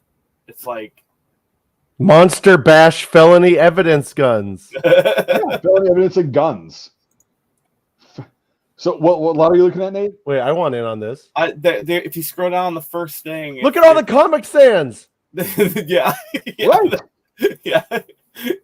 It's boomer galore. Oh Christ! If I showed my wife this, she'd fucking flip as a designer. Dude, how many Taurus curves do felons have? So this one is there's exclamation marks on BB pistol. A BB pistol. Matt, do you know how many crimes are committed with BB pistols? Felony crimes. 12. Yeah. Oh, so a mass. They got 2 49.56s. That's really upsetting. Yeah. Like that is shitty. You know that this guy didn't do anything wrong. There's a semi-auto Thompson. Oh, there's a shortened one. I'm gonna try to get this. Oh yeah, I see the lot 33. Yeah. It's shortened out. Yeah, I want that. Is that it? Is that a? That is 100% not correct, but whatever. No, like who the fuck did that? It was Grand Boomer. Yep. That's why I sent it out. I was like, this looks incredible. I'll bet you that's in 308. No. You don't think so? You just think it's chopped and then. Well, I mean. Well, so here, hold on. Let me look at the handguard. I can tell. No, it's not 308. It just chopped it. Fuck's yeah, chop all that wood for deer hunting. It's the troppy chop. Yeah. You can tell if it's 308 because they generally have to shorten the handguard. Yeah. And so you'll see like some roughness around where it mates with the action. Dude, that's like it's a fucking 4956 jungle carbine. That's what it is. Hey, audience, don't fight me on this, okay? I'm not putting it up. It's an audience. Oh no, but I'm not even like putting it up on the fucking screen. This one they say has anti-aircraft sights. It's just the grenade launcher. Is it the grenade launcher? Yeah. Yeah. These are the auctions I usually love, but like, well, even they're fucked up because the 4956 is already up to $700. I was gonna say it's cut up and it's already at 700. Well, in the audience, the auction hasn't even started. Yeah, it's in 3 hours. Anti-aircraft sights. Yeah. Moss 1951 butt pad. And it's all in caps too, of course. Yeah. Tell me you're a boomer without telling me you're original Atari gaming set. I'll buy that. How was that used in the commission of a felony? Masturbating publicly? Like, what the fuck are we civil doing? asset forfeiture. Yeah, exactly. Part of the assets for the. Oh my god. Civil asset forfeiture. That's fucking legal and constitutional. Good stuff. I'm on the last page. There's a Pieper. Nice. There is a fucking Ruby on here, dude. Like a Ruby? It's a VR. It's a VR. So okay. Yeah, that's one of those things that have just always slipped through my fingers.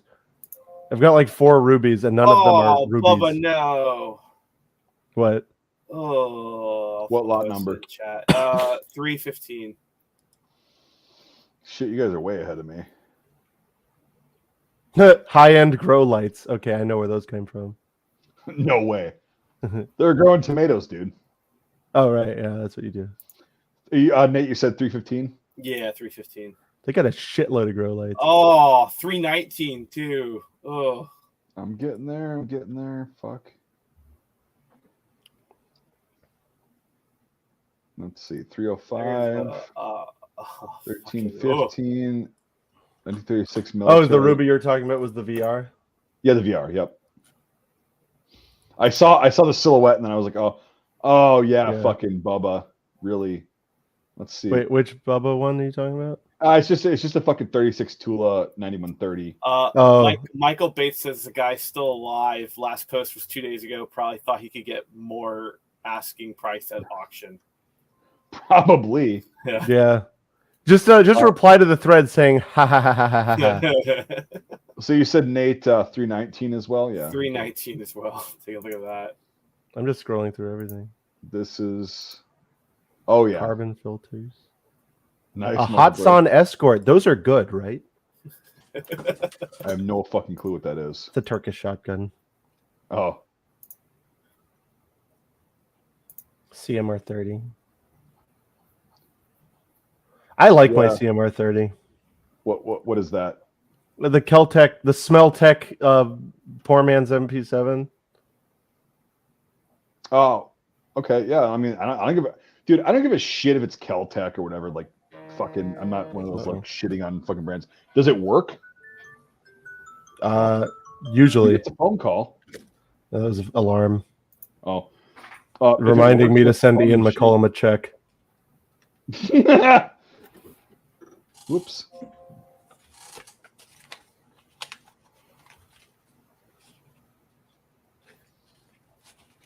Yeah. If it like that Bubba Mosin's only $5 right now though, so maybe it'll go for 50. Yeah. I mean, I can restore that fucker. I have dogs. Cool dog. I have a complete stock set. I can fucking restore that thing, but it's like I've already got so fucking many of them. Same. Yeah, I got those lots from those ones that we did that when you got those the Carcano and stuff like that. Like, yep. I got all those to repair / give sell, and I got my fucking hands full with that one. That Moss is going to be interesting to repair. The one I got. Fucking Hunter. Wait, do you need Bubba Hunter? Yeah, I was just gonna say I happen to know a guy who's got a shit fucking ton of French parts. I got You totally did that just really go over your head, Nate? yeah. Yes, Ask it did. Nat what you need. Well, if I need a Mass 36 barrel mainly. But, Oh, good luck. yeah, I know that's the problem I'm having. So I'm thinking about converting it to a. Oh wait, hold on. Is it one of those? Is it one of the Santa Fe ones? No, it's not. No, it's like an old boomer, like sporterized version. They like. But he chopped the barrel down. He chopped the barrel down, and he put like a sporterized. He silver soldered like a tapped like screw hole placement, and he silver soldered it to the barrel, and so that's why he holds his sanded down stock holder on the thing. Are you sure it's not a Santa Fe gun? I'm pretty sure it's not. Yeah. Because the Santa Fe, you're describing exactly how they did it. They cut the maybe- barrel like right in front of the front sight, Yeah.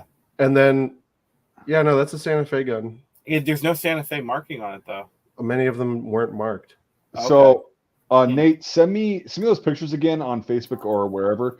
Yeah. Obviously, don't pick it up on the stream because you know why. Yeah. But like, send those pictures again. I'll send them to Matt, and then we'll see. Because So what I'm doing with mine is I'm making a funny thing because I have a Santa Fe. Oh, okay. I'm shortening the entire stock and threading it and making a chibi Moss 36. That's gonna be ridiculous. Yeah, and I'm planning on also putting an AK side mount rail on it. So it'll be the nighttime operations. The nighttime operations 36. well, you can work the bolt fast enough, so that's fine. I was thinking about if I can figure out a way to fill in the front sight like slot hole. Obviously, I could probably bring the front sight back because it has enough barrel length to be the CR39. But that's going to take some like really good. And also, good luck with your stock. Yeah, it's gonna be fun. The stock's really not that much of a bad thing to do. It's going to be the barrel is impossible. I've tried.